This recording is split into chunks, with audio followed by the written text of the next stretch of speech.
గుణాల గురించి చర్చించుకున్నాం. ఈరోజు శ్రద్ధాత్రయ విభాగ యోగము. సో దైవ గుణాలు, అసుర గుణాల గురించి భగవంతుడు ఎక్స్ప్లెయిన్ చేస్తాడు 16 అధ్యాయంలో. సో సో దైవ గుణాలంటే ఆ, అభయం, సంశుద్ధి, దానం, ఆ, ఇలా చాలా గుణాలు చెప్తాడు భగవంతుడు. సో ఇంద్రియ నిగ్రహము, దమ, శౌచం, ఆర్జవం, సో ఇలా చాలా ఆ, ఆ, గుణాలు చెప్తాడు. ఈ గుణాల్లో ఏంటంటే అన్ని గుణాలు అందరికీ వర్తించవండి. కొన్ని అంటే ఒక్కొక్క గుణము కొన్ని వర్ణాల వారికి, కొన్ని ఆశ్రమాల వారికి వర్తిస్తుందని చెప్పేసి చాలా చెప్తాడు. సో ప్రత్యేకంగా ఒక వర్ణంలో లేదా ఒక ఆశ్రమంలో ఉన్న వాళ్ళు ఆ గుణాలను డెవలప్ చేసుకోవాలి. ఈ విధంగా ఆ గుణంలో వాళ్ళు ఆ గుణాలను డెవలప్ చేసుకోవడం ద్వారా వాళ్ళు ఆశ్రమంలో లేదా ఆ, ఉన్నటువంటి ఆ వర్ణాశ్రమ సిచ్యువేషన్లో పరిస్థితుల్లో వాళ్ళు అక్కడి నుంచి ఇంకా ముందుకు వెళ్తారనమాట. కాబట్టి ఈ విధంగా ఆ, భక్తులు ముందుకు వెళ్ళాలంటే ఈ గుణాలు అనేవి చాలా అవసరము. ఆ వ్యక్తి ఉన్నటువంటి పరిస్థితిని బట్టి తన అస్తిత్వాన్ని శుద్ధి చేసుకోవాలి అనుకుంటే ఆ గుణాలను డెవలప్ చేసుకోవాలన్నమాట. అంటే బ్రహ్మచారి ఉన్నాడంటే శాస్త్రాధ్యయనం చేయాలి. ఆ, దాని తర్వాత ఆ, చాలా సరళంగా ఉండాలి. ఇవన్నమాట సన్యాసికి ఆ, భయం లేకుండా ఉండాలి. దాని తర్వాత ఆ, సన్యాసి అనేవాడు ఇవి జ్ఞానాన్ని డిస్ట్రిబ్యూట్ చేస్తూ ఉండాలి. ఆ, ఇలా ఆ, కొన్ని చెప్పడం జరిగింది. సన్యాసులు గృహస్థులకు వచ్చేసి దమ, ఇంద్రియ నిగ్రహం కలిగి ఉండాలి, దానం చేయాలి. సో ఇలా చాలా విషయాలు భగవంతుడు చెప్తాడు. దాని తర్వాత వచ్చేసి అసుర గుణము. అసుర గుణాలు అనేవి దంభ, దర్ప, అభిమానము, ఇవన్నీ అన్నమాట. అహంకారము, గర్వము, కామము, లోభము, ఇవన్నీ అసుర గుణాలు అన్నమాట. కాబట్టి ఈ వీటన్నిటి నుంచి మనం బయటపడాలంటే ఏం చెప్పాడు భగవంతుడు? శాస్త్రాలను అనుసరించాలి. శాస్త్రం యొక్క ఆదేశాలని మనం పాటించాలన్నమాట. కాబట్టి చివరిగా ఆ, ఎవడైతే శాస్త్రాలను ఆచరించడో వాడికి సుఖం ఉండదు, పరాంగతి ఉండదు అంటాడు అనమాట. యః శాస్త్రమితి ఉత్సృజ్య వర్తతే కామకారత న సిద్ధిం అవాప్నోతి నా సుఖం నా పరాంగతిం. ఎవడైతే శాస్త్ర విధులను పాటించుకుంటా తనకు నచ్చినట్టు ప్రవర్తిస్తూ ఉంటాడో ఆ వ్యక్తి పూర్ణత్వాన్ని పొందలేడు, సుఖాన్ని పొందలేడు, పరంగతిని పొందలేడు. వాడు ఏం చేసినా కూడా. ఓకే. దాని తర్వాత తస్మాత్ శాస్త్రం ప్రమాణంతే కార్య వ్యవస్థితౌ జ్ఞాత్వా శాస్త్ర విధానోక్తం కర్మ కర్తుమిహార్హసి. అందుకే శాస్త్రములను అనుసరించి శాస్త్ర ఆదేశాలను బట్టి మనం శాస్త్రం ఏంటి, కార్యం ఏంటి, అకార్యం ఏంటి, ఏం చేయాలి, ఏం చేయకూడదు ఎలా తెలుస్తాయండి ఈ విషయాలు మనకి? శాస్త్రం చదివితేనే తెలుస్తాయి అన్నమాట. శాస్త్రం వింటేనే మనం అర్థం చేసుకుంటాం. సో ఏది మంచిదో ఏది చెడో తెలిసిన తర్వాత దాన్ని మనం మంచిని ఆచరించడానికి, చెడుని అవాయిడ్ చేయడానికి ప్రయత్నం చేయగలనమాట. కాబట్టి ఆ, శాస్త్ర ఆధారం లేకుండా మనిషి ఇప్పుడు ఆధ్యాత్మికంగా ముందుకు వెళ్ళలేడనమాట. కాబట్టి భగవంతుడు ఈ ఆసుర గుణాల నుంచి, అసుర గుణాలు, రాక్షస గుణాల నుంచి బయటపడాలంటే ఆ, ఏం చేయాలి? శాస్త్రాన్ని ఆచరించాలన్నమాట. కాబట్టి ఈ విధంగా 16 అధ్యాయాలు చెప్తాడు. 17 అధ్యాయంలో వచ్చేసి శ్రద్ధాత్రయ విభాగ యోగము. ఇందులో ఏంటంటే శ్రద్ధ. శ్రద్ధ అంటే సంస్కృతంలో శ్రద్ధ అంటారు. తెలుగులో శ్రద్ధ అనే పదానికి వేరే అర్థం ఉంటుంది. సంస్కృతంలో శ్రద్ధ అంటే ఫెయిత్, లేదా విశ్వాసము, భగవంతుని మీద విశ్వాసము అనే విధంగా శ్రద్ధ అనేది వాడడం జరుగుతుంది అనమాట. శ్రద్ధాత్రయ అంటే మూడు రకాల విశ్వాసాలు, 3 kinds ఆఫ్ ఫెయిత్ అనమాట. త్రయ అంటే మూడు అనమాట. శ్రద్ధాత్రయ విభాగ యోగములు.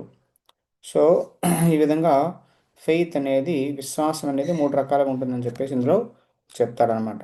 కాబట్టి గుణాల ఆధారంగా, గుణాలంటే త్రిగుణాలు అనమాట. సత్వగుణము, రజోగుణము, తమోగుణాలు. వీటి ఆధారంగా విభజింపబడిన శ్రద్ధ యొక్క రకాలు. ఎన్ని రకాలుగా శ్రద్ధ ఉంటుంది, దాని తర్వాత గుణాల ఆధారంగా విభజింపబడిన శ్రద్ధ యొక్క లక్షణాలు ఏంటి, అవి అనేవి అధ్యాయంలో చెప్తాడు. చివరికి యజ్ఞదాన తపస్సులు అనేవి ఆ, యజ్ఞదాన తపస్సుల యొక్క ఆ, అందులో ఉండేటువంటి దోషాల నుంచి ఎలా బయటపడాలి అనే విషయాలు ఇందులో చర్చిస్తారనమాట.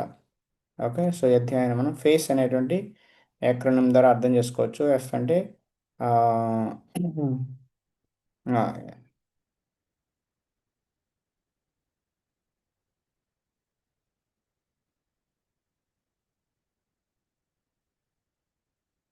ఇక్కడ చూడండి. శాస్త్రములపై శ్రద్ధ ఉన్నవారు దైవత్వం వైపు ప్రయాణం చేస్తారనమాట. ఓకే. సో శాస్త్రం మీద శ్రద్ధ లేని వారు అసురు గుణాలు కలిగి ఉంటారన్నమాట.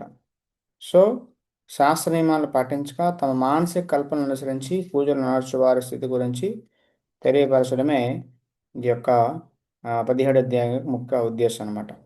ఓకే. శాస్త్రాలను అనుసరించుకుంటే వాళ్ళకి నచ్చినట్టు రకరకాల ఆధ్యాత్మికత ధర్మం పేరు మీద చాలా చేస్తుంటారు జనాలు. సో అర్జున్ చెప్తున్నమాట. అర్జున వాచ ఏ శాస్త్రమిదం ఉత్సృజ్య యజంతే శ్రద్ధయాన్వితా తేషాం నిష్ఠాతు కా కృష్ణ సత్వమాహో రజస్తమ. ఓ కృష్ణ, శాస్త్ర విధిని అనుసరించకపోయినా తమ సొంత కల్పనలు అనుసరించి పూజలు చేసేవారి స్థితి ఎటువంటిది? వారు సత్వగుణంలో ఉన్నారా, రజోగుణంలో ఉన్నారా, తమోగుణంలో ఉన్నారా, ఏ గుణంలో ఉన్నారు? అంటే శాస్త్రాలు అనుసరించకుండా వాళ్ళకి నచ్చింది వాళ్ళు చేస్తుంటారు. చూడండి, ఇక్కడ వాళ్ళ నోట్లో ఆ, ఇలా ఐరన్ బార్ ఇలా దించేసుకొని వాళ్ళు ఆ, ప్రవర్తిస్తున్నారు అనమాట. వాళ్ళకి ఏం కాదని చెప్పేసి వాళ్ళు ఆ, రకరకాలుగా బాడీని టార్చర్ చేసి వాళ్ళు గొప్ప వాళ్ళని అని జనాల్ని నమ్మించడానికి ప్రయత్నం చేస్తున్నారు అనమాట. ఓకే. అయితే ఇది అర్జునుడు అడిగినటువంటి ప్రశ్న అన్నమాట. ఓకే. శ్రీ భగవాన్ ఉవాచ త్రివిధా భవతి శ్రద్ధా దేహినాం సా స్వభావజ సాత్వికీ రాజసి చైవ తామసీ చేతి తాం శృణు. భగవంతుడు చెప్తున్నాడు ఏంటంటే, దేహధారి అయిన జీవుడు పొందిన ప్రకృతి గుణాలను బట్టి శ్రద్ధ మూడు రకాలుగా ఉంటుంది. సాత్విక శ్రద్ధ, రాజసిక శ్రద్ధ, తామసిక శ్రద్ధ. విశ్వాసం అనేది మూడు రకాలు, మూడు గుణాల్లో మూడు రకాలుగా ఉంటుందన్నమాట. ఓకే. అయితే ఎందుకంటే ఆ, జీవుడు ఈ భౌతిక సంసారంలో ఏ గుణాలతో ఎక్కువ సాంగత్యంలో ఉన్నాడో అలాంటి గుణం గుణాన్ని బట్టి ఆ, ఆ వ్యక్తికి ఏమొస్తుంది? శ్రద్ధ అనేది వస్తుంది అనమాట. అలాంటి దాని వైపు వాడు అట్రాక్ట్ అవుతాడు ఆటోమేటిక్ అనమాట. సో సత్వానురూపా సర్వస్య శ్రద్ధ భవతి భారత, శ్రద్ధామయోయం పురుషో యో శ్రద్ధ సయేవ సహ. ఓ భారత, వివిధ ప్రకృతి గుణాల్లో తన స్థితిని అనుసరించి మనిషి ఒకానొక రకమైన శ్రద్ధను పెంపొందించుకుంటాడు. తాను పొందిన గుణాలను బట్టి జీవుడు ఒక ప్రత్యేకమైన శ్రద్ధను కలిగి వానిగా చెప్పబడతాడండి. కాబట్టి మనం సత్వగుణంలో ఉన్నామా, రజోగుణంలో ఉన్నామా, తమోగుణంలో ఉన్నామా అనే దాన్ని బట్టే మన శ్రద్ధ కూడా లేదా మన విశ్వాసం కూడా ఆధారపడి ఉంటుందన్నమాట. ఓకే. సో శ్రద్ధ అంటే ఇక్కడ చాలా ఇంపార్టెంట్. శ్రద్ధ లేదా విశ్వాసం అని అంటారు అనమాట. యాక్చువల్గా అదంతా కూడా సత్వగుణంలో ఉంటుంది ఆరంభంలో, ఆ, సృష్టి ఆరంభంలో. కానీ మనిషి శ్రద్ధ ఒక దేవత మీదో లేదంటే కల్పించినటువంటి దేవుడి మీదో లేదంటే ఇలా పెట్టుకున్నాక అది స్లోగా డైవర్ట్ అయిపోతుంది అనమాట.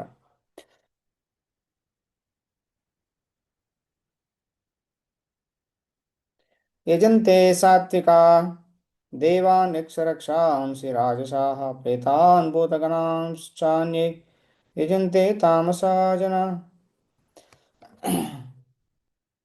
సత్వగుణంలో ఉన్న పురుషులు దేవతలను పూజిస్తారు. యజంతే సాత్విక దేవ అన్య రక్ష యక్ష రక్షాంసి రాజసః. రజోగుణం ఉన్నవారు రాక్షసుల్ని పూజిస్తారంట, తమోగుణం ఉన్నవారిని భూత ప్రేతాలను పూజిస్తారంట. ఓకే. కాబట్టి ఇక్కడ దేవతారాధన అనేది సత్వగుణం ఉన్నట్లు చెప్పడం జరిగింది. కొంతమంది భూత ప్రేతాలని పూజిస్తూ ఉంటారండి, కొంతమంది రాక్షసులను పూజిస్తారనమాట. ఓకే. అంటే ఇంద్రుడు, చంద్రుడు, బ్రహ్మదేవుడు, శివుడు, సూర్యుడు వీళ్ళందరినీ పూజిస్తారు. వీళ్ళని పూజించేవారు సత్వగుణంలో ఉన్నట్లు లెక్క అనమాట.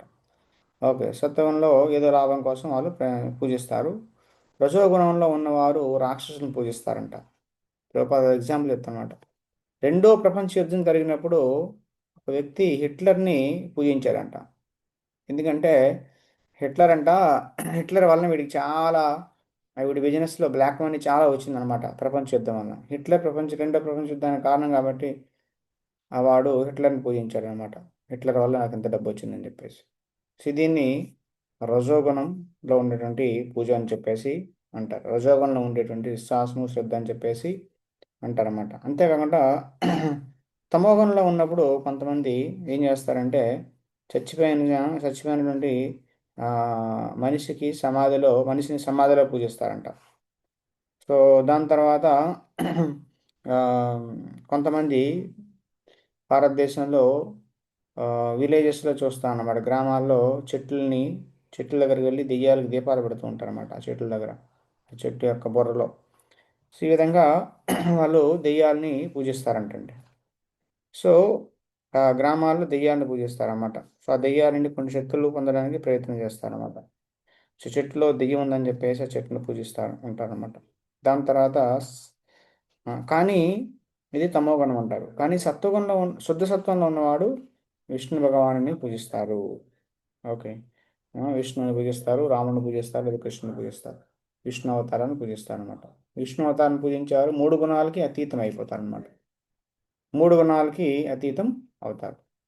కానీ ఈ దేవదేవతను పూజించేవాడైనా, లేదంటే రాక్షసుని పూజించేవాడైనా, లేదా భూత ప్రేతాలను పూజించిన వాడైనా, ఎవరైనా కూడా ఆ,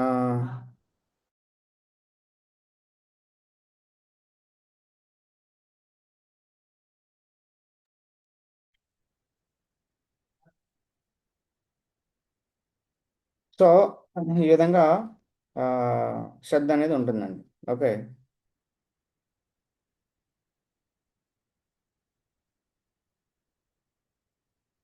దాని తర్వాత అసురులు చేసేటువంటి తపస్సు అనమాట. అశాస్త్ర అశాస్త్రావీతం ఘోరం తప్యంతే ఏ తపో జనా దంభహంకార సంయుక్త కామరాగ బలాన్వితా కర్షయంతా శరీరస్థం భూతగ్రామం చేతసః మాం చైవాంత శరీరస్థం తాన్ విద్యాసుర నిశ్చయాన్. శాస్త్రాలలో చెప్పబడినటువంటి తీవ్రమైన తపోవ్రతాలను గర్వహంకారాలతో చేసేవారు, కామముతో ఆసక్తితో నడుపబడేవారు, మూర్ఖులై దేహంలో భౌతిక తత్వాన్ని లోపల ఉండే పరమాత్మను తీవ్రంగా బాధించేవారు అసురులని తెలియబడతారంట. ఓకే. సో అంటే శాస్త్రాల్లో చెప్పనటువంటి తప తపస్సులు చేస్తారన్నమాట. కొంతమంది రాజకీయ ప్రయోజనాల కోసం చేస్తుంటారు. సో నిరాహార దీక్ష చేస్తుంటారు అన్నమాట. వాడు సాధించిన వచ్చినంత వరకు నేను ఏం తినను, ఏమి ముట్టుకోను అని చెప్పేసి అనుకుంటాడు అనమాట. లేదంటే కొంతమంది పాదయాత్రలు చేస్తూ ఉంటారు అనమాట. ఈ విధంగా చాలా తపస్సు చేస్తుంటారు. దేనికోసం? రాజకీయ ప్రయోజనాల కోసం. కాబట్టి అదంతా సొంతంగా సృష్టించుకుండదు. అలాంటి తపస్సు అంతా కూడా తమోగుణంలోకి వస్తుంది అనమాట. ఓకే. దాని తర్వాత వీళ్ళందరినీ అసురులు అంటారన్నమాట, రాక్షసులు అంటారన్నమాట. ఉపదేశాలకు విరుద్ధంగా ఉండి జనులకు ఏమాత్రం లాభదాయకంగా ఉండవంట. వాళ్ళు ఎందుకు చేస్తారు?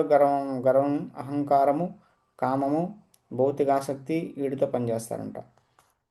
కాబట్టి ఈ విధంగా ఈ శరీరాన్ని టార్చర్ చేస్తే అనవసరంగా శరీరంలో మన లోపల ఉన్నటువంటి పరమాత్మ కూడా ఇబ్బంది పడతారంట. అంటే పరమాత్మకి ఏమి ఉండదు, కానీ పరమాత్మకి అయ్యో వీడు అనవసరంగా ఈ విధంగా తపస్సు చేస్తున్నాడు, పనికిరాని వాటి కోసం తపస్సు చేస్తున్నాడని చెప్పేసి పరమాత్మ బాధపడతాడనమాట. ఓకే. కాబట్టి కొన్నిసార్లు నిరాహార దీక్షలు చేసి కొంతమంది చచ్చిపోతారు కూడా అనమాట. ఓకే. కాబట్టి ఇలాంటి కార్యాలు చేయమని భగవంతుడు ఎప్పుడూ ఆమోదించలేదన్నమాట. ఓకే. కాబట్టి శాస్త్రోపదేశాలనే మనిషి పాటించాలి. ఓకే. శాస్త్రాలు లేనివి సొంతంగా మనం సృష్టించుకొని ఏమీ కూడా తపస్సులు చేయకూడదు అనమాట. ఇక్కడ చూడండి, భస్మాసురుడు అంటారు వీడిని. వీడు తపస్సు చేస్తున్నాడు అనమాట. ఏం చేస్తున్నాడు? వీడు శరీరాన్ని కోసి అక్కడ ఆహుతిగా వేస్తున్నాడు అనమాట శివుడు కోసం. మొత్తం శరీరం అంతా కోసి వేస్తాడనమాట. శివుడు ప్రత్యక్షం కాడు. చివరికి తన తలే తీసేసుకొని కట్ చేసి వేద్దాం అనుకుంటాడు అనమాట. వాడి తెలివి ఎలా ఉందో చూడండి. తల కట్ చేస్తే మరి ఆ తలని ఎలా వేస్తాడో, అందులో కట్ చేసిన తర్వాత మళ్ళీ చేయితో అక్కడ తలను తీసేయాలన్నా కష్టం కదా. కానీ వాడు ఏదైనా నేను తలను తీసి దీంట్లో వేస్తా అని చెప్పేసి సిద్ధం అవుతాడనమాట. అప్పుడు శివుడు ప్రత్యక్షం అవుతాడనమాట. సో పరమశివుడు ప్రత్యక్షం అయిన తర్వాత, ఓ ఆ పాప ఏం చేస్తున్నావు నాయన, ఆ పాప అని చెప్పేసి అంటాడు అనమాట.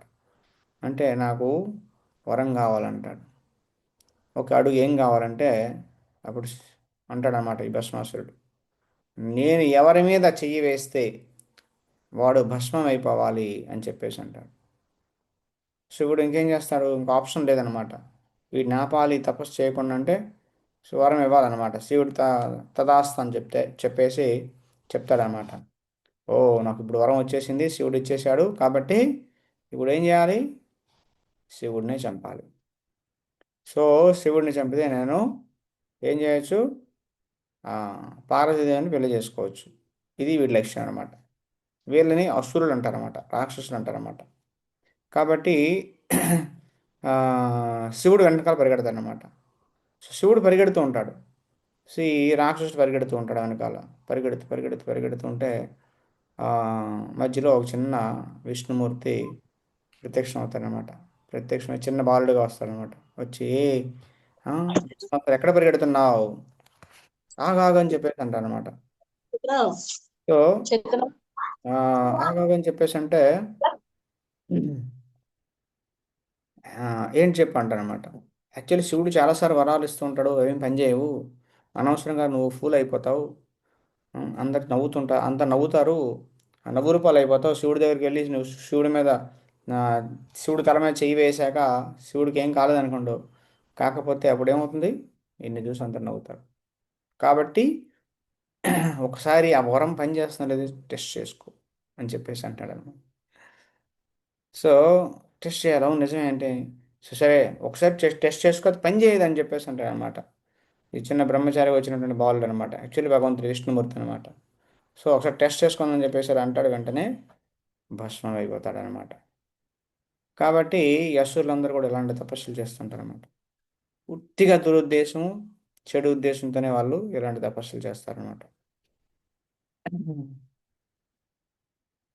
సో ఆ, కాబట్టి శాస్త్రాల్లో చెప్పని నుండి తపస్సు అనమాట.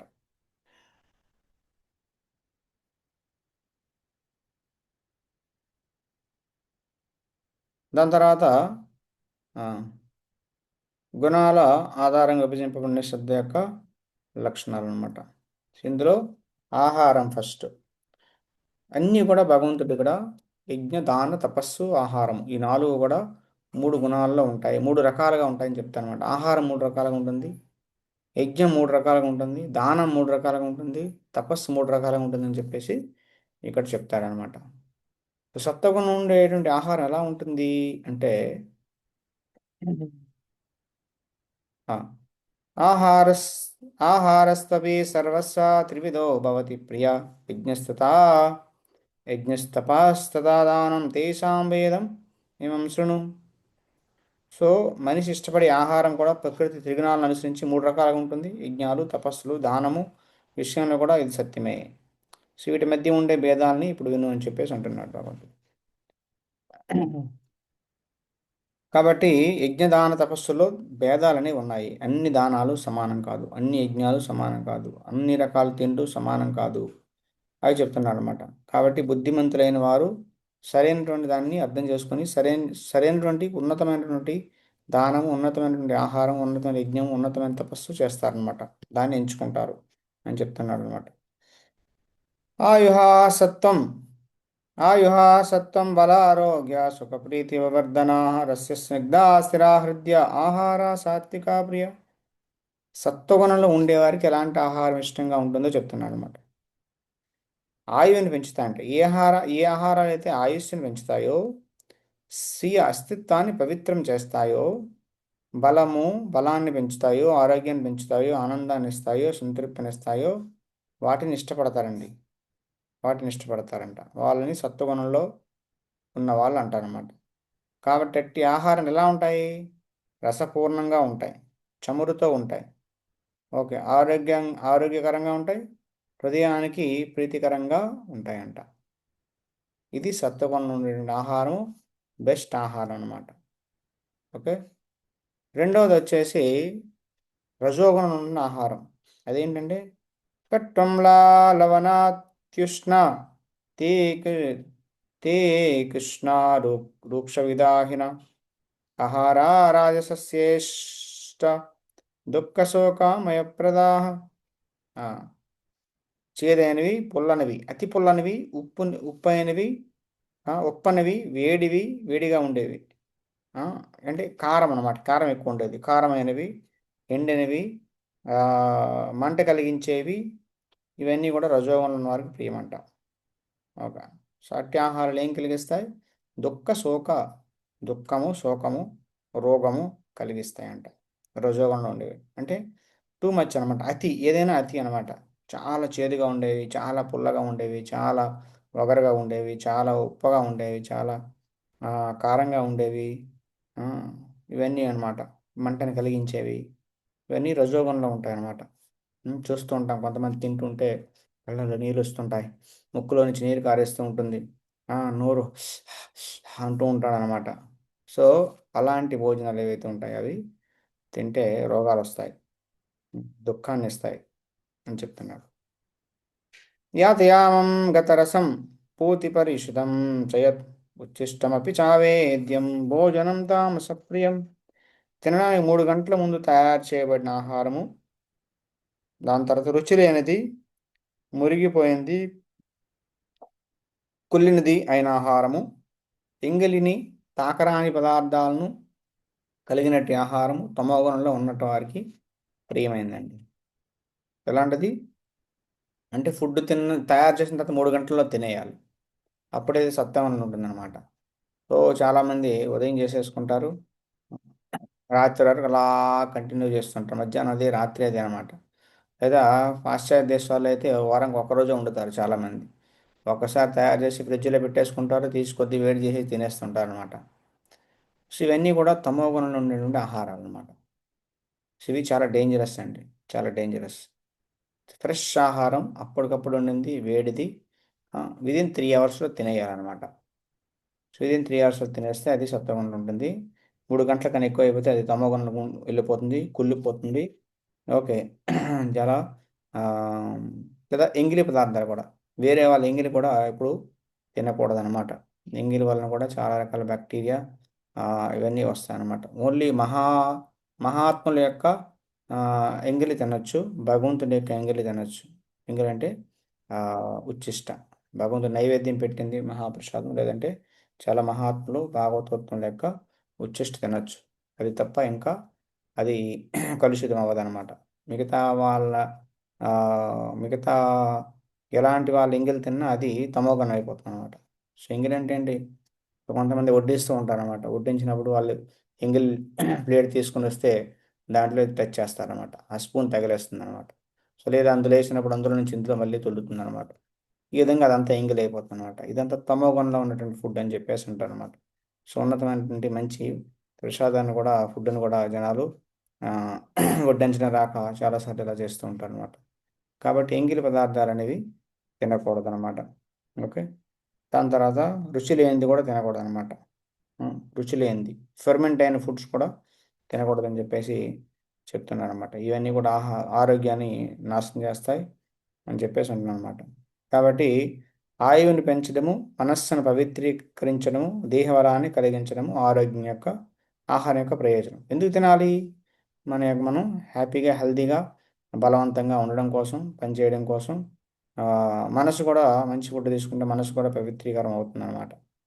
సో వీటి కోసం ఆ, మనం ఆహారం తీసుకోవాలన్నమాట. కానీ అందుకని చెప్పేసి గొప్ప ఆహారం ఏంటంటే పాలు, చక్కెర, బియ్యము, గోధుమలు, పండ్లు, కూరగాయలు, ఇవన్నీ అన్నమాట. వెజిటబుల్స్, గ్రెయిన్స్, ధాన్యాలు, పప్పు దినుసులు, వీటితో చేసుకునేటువంటి ఆహారం ఉత్తమంది. ఇది ఆయుష్యం పెంచుతాయంట. ఇవి సత్వగుణంలో ఉంటాయన్నమాట. ఓకే. ఇలా కాకుండా ఆ, రజోగుణంలో ఉండినటువంటి ఆహారాలు, ఉమ్, రజోగుణంలో ఉన్నటువంటి ఆహారాలు చాలా ఆ, అంత ఆనందాన్ని ఇవ్వవన్నమాట. సపోజ్ పాలు, వెన్న, జున్ను అటువంటి పదార్థాలు ఆ, కోసం ఆ, మనం ఆ, కొంతమంది ఆ, కొవ్వు రూపంలో, జంతు కొవ్వు రూపంలో ఆ, కొన్ని పదార్థాలను తయారు చేస్తుంటారు. ఐస్ క్రీమ్ అని చెప్పేసి ఇవన్నీ కూడా మనం తీసుకోకూడదు అనమాట. సో నిజమైనటువంటి కొవ్వు మనకి పాల రూపంలో దొరుకుతుంది అనమాట. పాల్లోనే కొవ్వు అంటే ఫ్యాట్ అంతా ఉంటుందన్నమాట, అది చాలన్నమాట. ఓకే. సో బఠానీలు, పప్పులు, గోధుమ ఇలాంటివి తీసుకుంటే మాంసకృత్తులు పుష్కలంగా లభిస్తాయి. మాంసకృత్తులు దొరకవు అని చెప్పేసి అనుకోవడం చాలా తప్పనమాట. వెజిటేరియనిజం అనేది ఫుల్ డైట్ కాదు అని చెప్పేసి అనుకుంటారు. శాకాహారం ఫుల్ డైట్ కాదు, విటమిన్ డెఫిషియన్సీ వస్తుంది అని చెప్పేసి చెప్తారు. ఇది చాలా రాంగ్ అనమాట. ఓకే, భగవంతుడు సృష్టించిన వాడు వాళ్ళు ఎప్పుడు సృష్టించడం అనమాట. ఓకే. సో వెజిటేరియనిజంలో విటమిన్స్ లేవు, ఆర్టిఫిషియల్గా ట్యాబ్లెట్స్ తీసుకోండి, అది తీసుకోండి, ఇది తీసుకోండి అంటే మన లైఫ్ స్టైల్ అలా చేసుకున్నాం కాబట్టి అలా అయింది తప్ప యాక్చువల్గా అన్నిటిలో అన్ని వెజిటేరియన్స్లో అన్నీ ఉన్నాయి. వెజిటేరియన్స్ అంటే పాలు కంపల్సరీ, పాలు, పెరుగు, ఆ, ఇవి కంపల్సరీగా ఉండాలన్నమాట. ఇవి లేకుండా వెజిటేరియనిజం కంప్లీట్ కాదనమాట. సో పాలు పెరుగు తీసుకోరు కాబట్టి జనాలు వాళ్ళకి విటమిన్ డెఫిషియన్సీ వస్తుంది అనమాట. పాలు పెరుగు, రకరకాల పప్పులు, పప్పు దినుసులు, కూరగాయలు తింటే ఏ సమస్య అనేది అసలు ఉండదన్నమాట. సో చాలా చేదైనవి, ఉప్పు అయినవి, చాలా కారమైనవి ఇలాంటివి తింటే రోగాన్ని కలిగిస్తాయంట. ఓకే. సో దాని తర్వాత తమోగుణంలో ఉండేటువంటి ఆహారాలు తాజాగా ఉండవు. ఓకే. చాలా గంటల క్రితం వండినటువంటివి ఇవి తమోగుణంలో ఉంటాయంట. ఇవి రోగాన్ని కలిగిస్తాయి ఇవి కూడా అనమాట. ఓకే.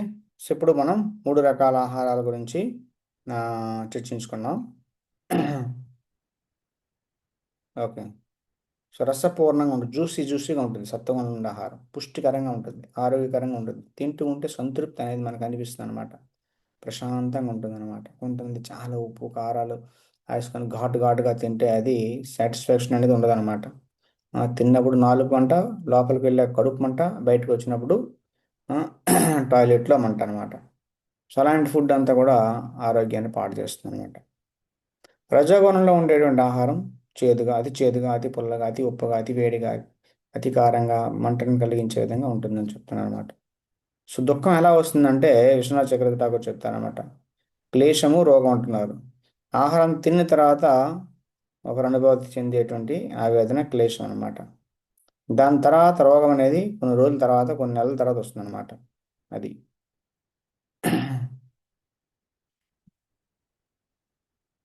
సో 3 గుణాలు ఉండేటువంటి ఆహారము. సత్వగుణం ఉండే ఆహారం గురించి మనం చర్చించుకున్నాము.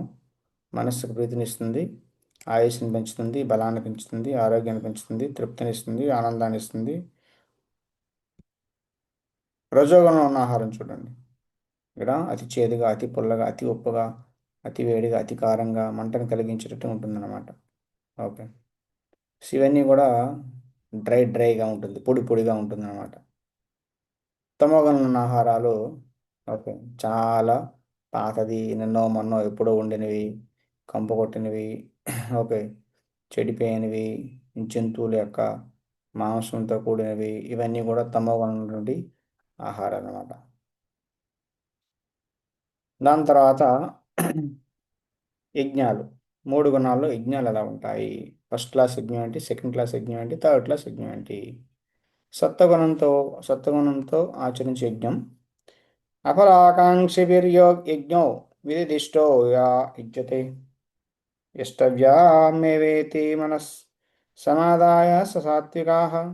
శాస్త్ర నిర్దేశాలను అనుసరించి విధిగా భావించబడుతూ ఫలమును కోరని వారిచే చేయబడే యజ్ఞము యజ్ఞాల్లో సత్వగుణానికి చెందినది. శాస్త్ర నిర్దేశాన్ని అనుసరించాలండి. మనకు తోచినట్టు, మన మనసుకు నచ్చినట్టుగా, మనకు బాగుంది, మనకి ఇలా చేస్తే నచ్చుతుంది అని చెప్పేసి మనం సొంతంగా ఏది ఇన్వెంట్ చేసి కనిపెట్టి చేయకూడదు అనమాట. ఓకే. కాబట్టి శాస్త్రం ఎలా ఉందో అలా చేయాలన్నమాట. కాబట్టి మనిషి ఆలయానికి విధిగా వెళ్ళి దేవుడికి నమస్కరించి ఎటువంటి భౌతిక లాభాలను పొందాలని ఉద్దేశం లేకుండా పూలు నైవేద్యము సమర్పించాలి. ఓకే. సో ఈ విధంగా ఆర్థిక లాభం కోసం చేయకూడదు అన్నమాట. ఇలా భగవంతుడి దగ్గరికి వెళ్ళి బాధ్యతాయుతంగా భగవంతుని నమస్కరించి కృతజ్ఞతని వ్యక్తపరిస్తే ఆ వ్యక్తి సత్వగుణంలో ఉన్నాడు అని అర్థం అనమాట. ఓకే. ఈ విధంగా సత్వగుణంలో భగవంతుని పూజించడం అవుతుంది అనమాట. అభిసంధాయాతుం తు ఫలం దంభార్థమపి చైవ యత్ యుజ్యతే భరతశ్రేష్ఠ తం యజ్ఞం విద్ధి రాజసం. ఓ భరతశ్రేష్ఠుడా, కానీ ఏదో భౌతిక లాభం కొరకు లేదా దంభంతో చేయబడే యజ్ఞము రజోగుణంలో ఉన్నట్టు నువ్వు తెలుసుకోవాలి. ఓకే. సో రజోగుణం అంటే శాస్త్ర నిర్దేశాల పట్ల గౌరవం లేకుండా, ప్రసాద వితరణ లేకుండా, ఓకే, రజోగుణం అంటే పేరు ప్రతిష్టల కోసం చేసేటువంటి యజ్ఞాలు అనుష్ఠానాలండి. ఓకే. సో లేదా స్వర్గానికి చేరుకోవాలనో, లేదంటే ఈ ప్రపంచంలో పదవిని కావాలి, పదవులు పొందాలనో, లేదంటే భౌతికమైన లాభాలు ఆశించి ఇది చేయండి, నాకు ఇది కావాలి, మీ యజ్ఞం చేస్తే నాకు ఈ బెనిఫిట్ వస్తుంది, నాకు కొడుకు పుడతాడు, లేదంటే నేను స్వర్గానికి వెళ్తాను, నాకు పుణ్యం వస్తుంది, ఆ, లేదంటే నేను ఇందులో పాలిటిక్స్లో నేను గెలుస్తాను అని చెప్పేసి అనుకుంటాడు అనమాట. అలా చేయిస్తాడనమాట. సో అయితే రజోగుణంలో ఉన్నటువంటి యజ్ఞం. తమోగుణంలో ఉన్నది ఎలా ఉంటుందంటే మంత్రోచ్చారణ ఉండదంట, పురోహితులకు దక్షిణ ఉండదంట, ప్రసాద వితరణ ఉండదంట. ఈ విధంగా ఏదో యజ్ఞం చేస్తారనమాట. ఇది తమోగుణం. అంటే యజ్ఞం చేసేటప్పుడు ఏం చేయాలి? శాస్త్ర నిర్దేశాల ప్రకారం చేయాలి. రెండోది, వచ్చిన వాళ్ళందరికీ లాస్ట్లో ప్రసాదం వితరణ చేయాలి. మంత్రోచ్చారణ జరగాలి వేద పండితుల ద్వారా. పురోహితులు వచ్చిన వాడందరికీ దక్షిణ ఇవ్వాలి. దక్షిణ కంపల్సరీ ఇవ్వాలి. వాడు దక్షిణ అడగకూడదు, వీడు దక్షిణ ఇవ్వాలి. వాడు దక్షిణ అడిగితే వాడు బ్రాహ్మణుడు కాదు. వీడి దక్షిణ ఇవ్వకపోతే వీడికి వచ్చిన బెనిఫిట్ అంతా వీడికి రాదనమాట. బెనిఫిట్ అంతా కూడా ఆ పురోహితుడికి వెళ్ళిపోతుంది అనమాట. వీడి దక్షిణ ఇచ్చి ఆ బెనిఫిట్ని పురోహితుడి నుంచి తీసుకోవాలని చెప్పేసి అంటారు అనమాట. సో ఇది శాస్త్రం చెప్పేదనమాట. కాబట్టి ఇవేమీ జరగకపోతే అది తమో గుణంలో ఉందని చెప్పేసి అంటారన్నమాట. అలాంటి యజ్ఞాలు అనమాట. కాబట్టి వినోదం కొరకు చాలామంది డబ్బులు ఖర్చు పెడతారనమాట. అవి ఆ, అసుర స్వభావాన్ని పెంచుతాయి తప్ప మానవ సమాజానికి ఎలాంటి లాభాన్ని కలుగజేయవు. నిజంగా అండి యజ్ఞాలు ఎందుకు చేసేవాళ్ళు ఋషులు అంటే సమాజం చాలా హ్యాపీగా ఉండాలి, సంతోషంగా ఉండాలి, అందరూ సుఖశాంతులతో వర్ధిల్లాలి, ఆ మానవ సమాజం అంతా హ్యాపీగా ఉండాలి, యుద్ధాలు రాకూడదు, ఎలాంటి ప్రకృతి వైపరీత్యాలు సంభవించకూడదని చెప్పేసి వాళ్ళు లోక కళ్యాణం కోసం చేసేవాళ్ళు అనమాట యజ్ఞం. వాళ్ళంతా అంత చక్కగా చేసేవాళ్ళు కాబట్టి మిగతా వాళ్ళందరూ కూడా సరిగా లేకపోయినా ఆ దోషాలన్నీ పోయేవన్నమాట. ఓకే. అలా చేయాలి యజ్ఞాలు. కానీ జనాలు ఏంటంటే స్వార్థపూరితంగా యజ్ఞాలు చేస్తూ ఉంటారు. లేదంటే సరదా కోసం కూడా యజ్ఞాలు చేస్తూ ఉంటారు అనమాట. సో ఇవన్నీ కూడా తమోగుణంలో ఉన్నటువంటి యజ్ఞాలు. సత్వగుణంలో ఉన్న యజ్ఞం ఏంటి? అఫలాకాంక్ష వీర్ యజ్ఞం. ఎలాంటి ఫలాకాంక్ష లేకుండా ఆ, ఎవడైతే చేస్తాడో అది సత్వగుణం యజ్ఞం అని చెప్పేసి మనం ఆ, చెప్పుకున్నాము. ఓకే. దాని తర్వాత వచ్చేసి ఉమ్, సో కలియుగంలో నిజమైన యజ్ఞం ఏంటి? సంకీర్తన యజ్ఞం అనమాట. చూడండి ఫ్యామిలీతో కలిసి చక్కగా మృదంగం పట్టుకొని, కరతాళాలు పట్టుకొని చక్కగా భగవంతుని నామాన్ని ఆ, కీర్తన చేస్తే అది యజ్ఞం అవుతుంది. అది యజ్ఞంతో సమానం అనమాట. ఎందుకంటే కలియుగంలో నిజమైన యజ్ఞాన్ని, అంటే కలియుగంలో ఆ, ఆ, ఏమంటారు ఆహుతి, అగ్ని వీటన్నిటితో చేసేటువంటి యజ్ఞం అనేది ఆ, సాధ్యం కాదనమాట. ఎందుకంటే చాలా డబ్బు ఖర్చు అవుతుంది. దాని తర్వాత సరైనటువంటి మంత్రోచ్చారణ చేసేటువంటి బ్రాహ్మణులు కావాలి, సరైనటువంటి ద్రవ్యాలు కావాలి. ఇవన్నీ కూడా కలియుగంలో సాధ్యం కాదు. కాబట్టి సరళమైనటువంటి యజ్ఞం ఇవ్వడం జరిగింది. అది సంకీర్తన యజ్ఞం. భక్తులందరూ వచ్చి చక్కగా భగవంతుని దివ్యనామాన్ని ఆ, స్మరించి కీర్తిస్తే అది యజ్ఞం అవుతుందన్నమాట.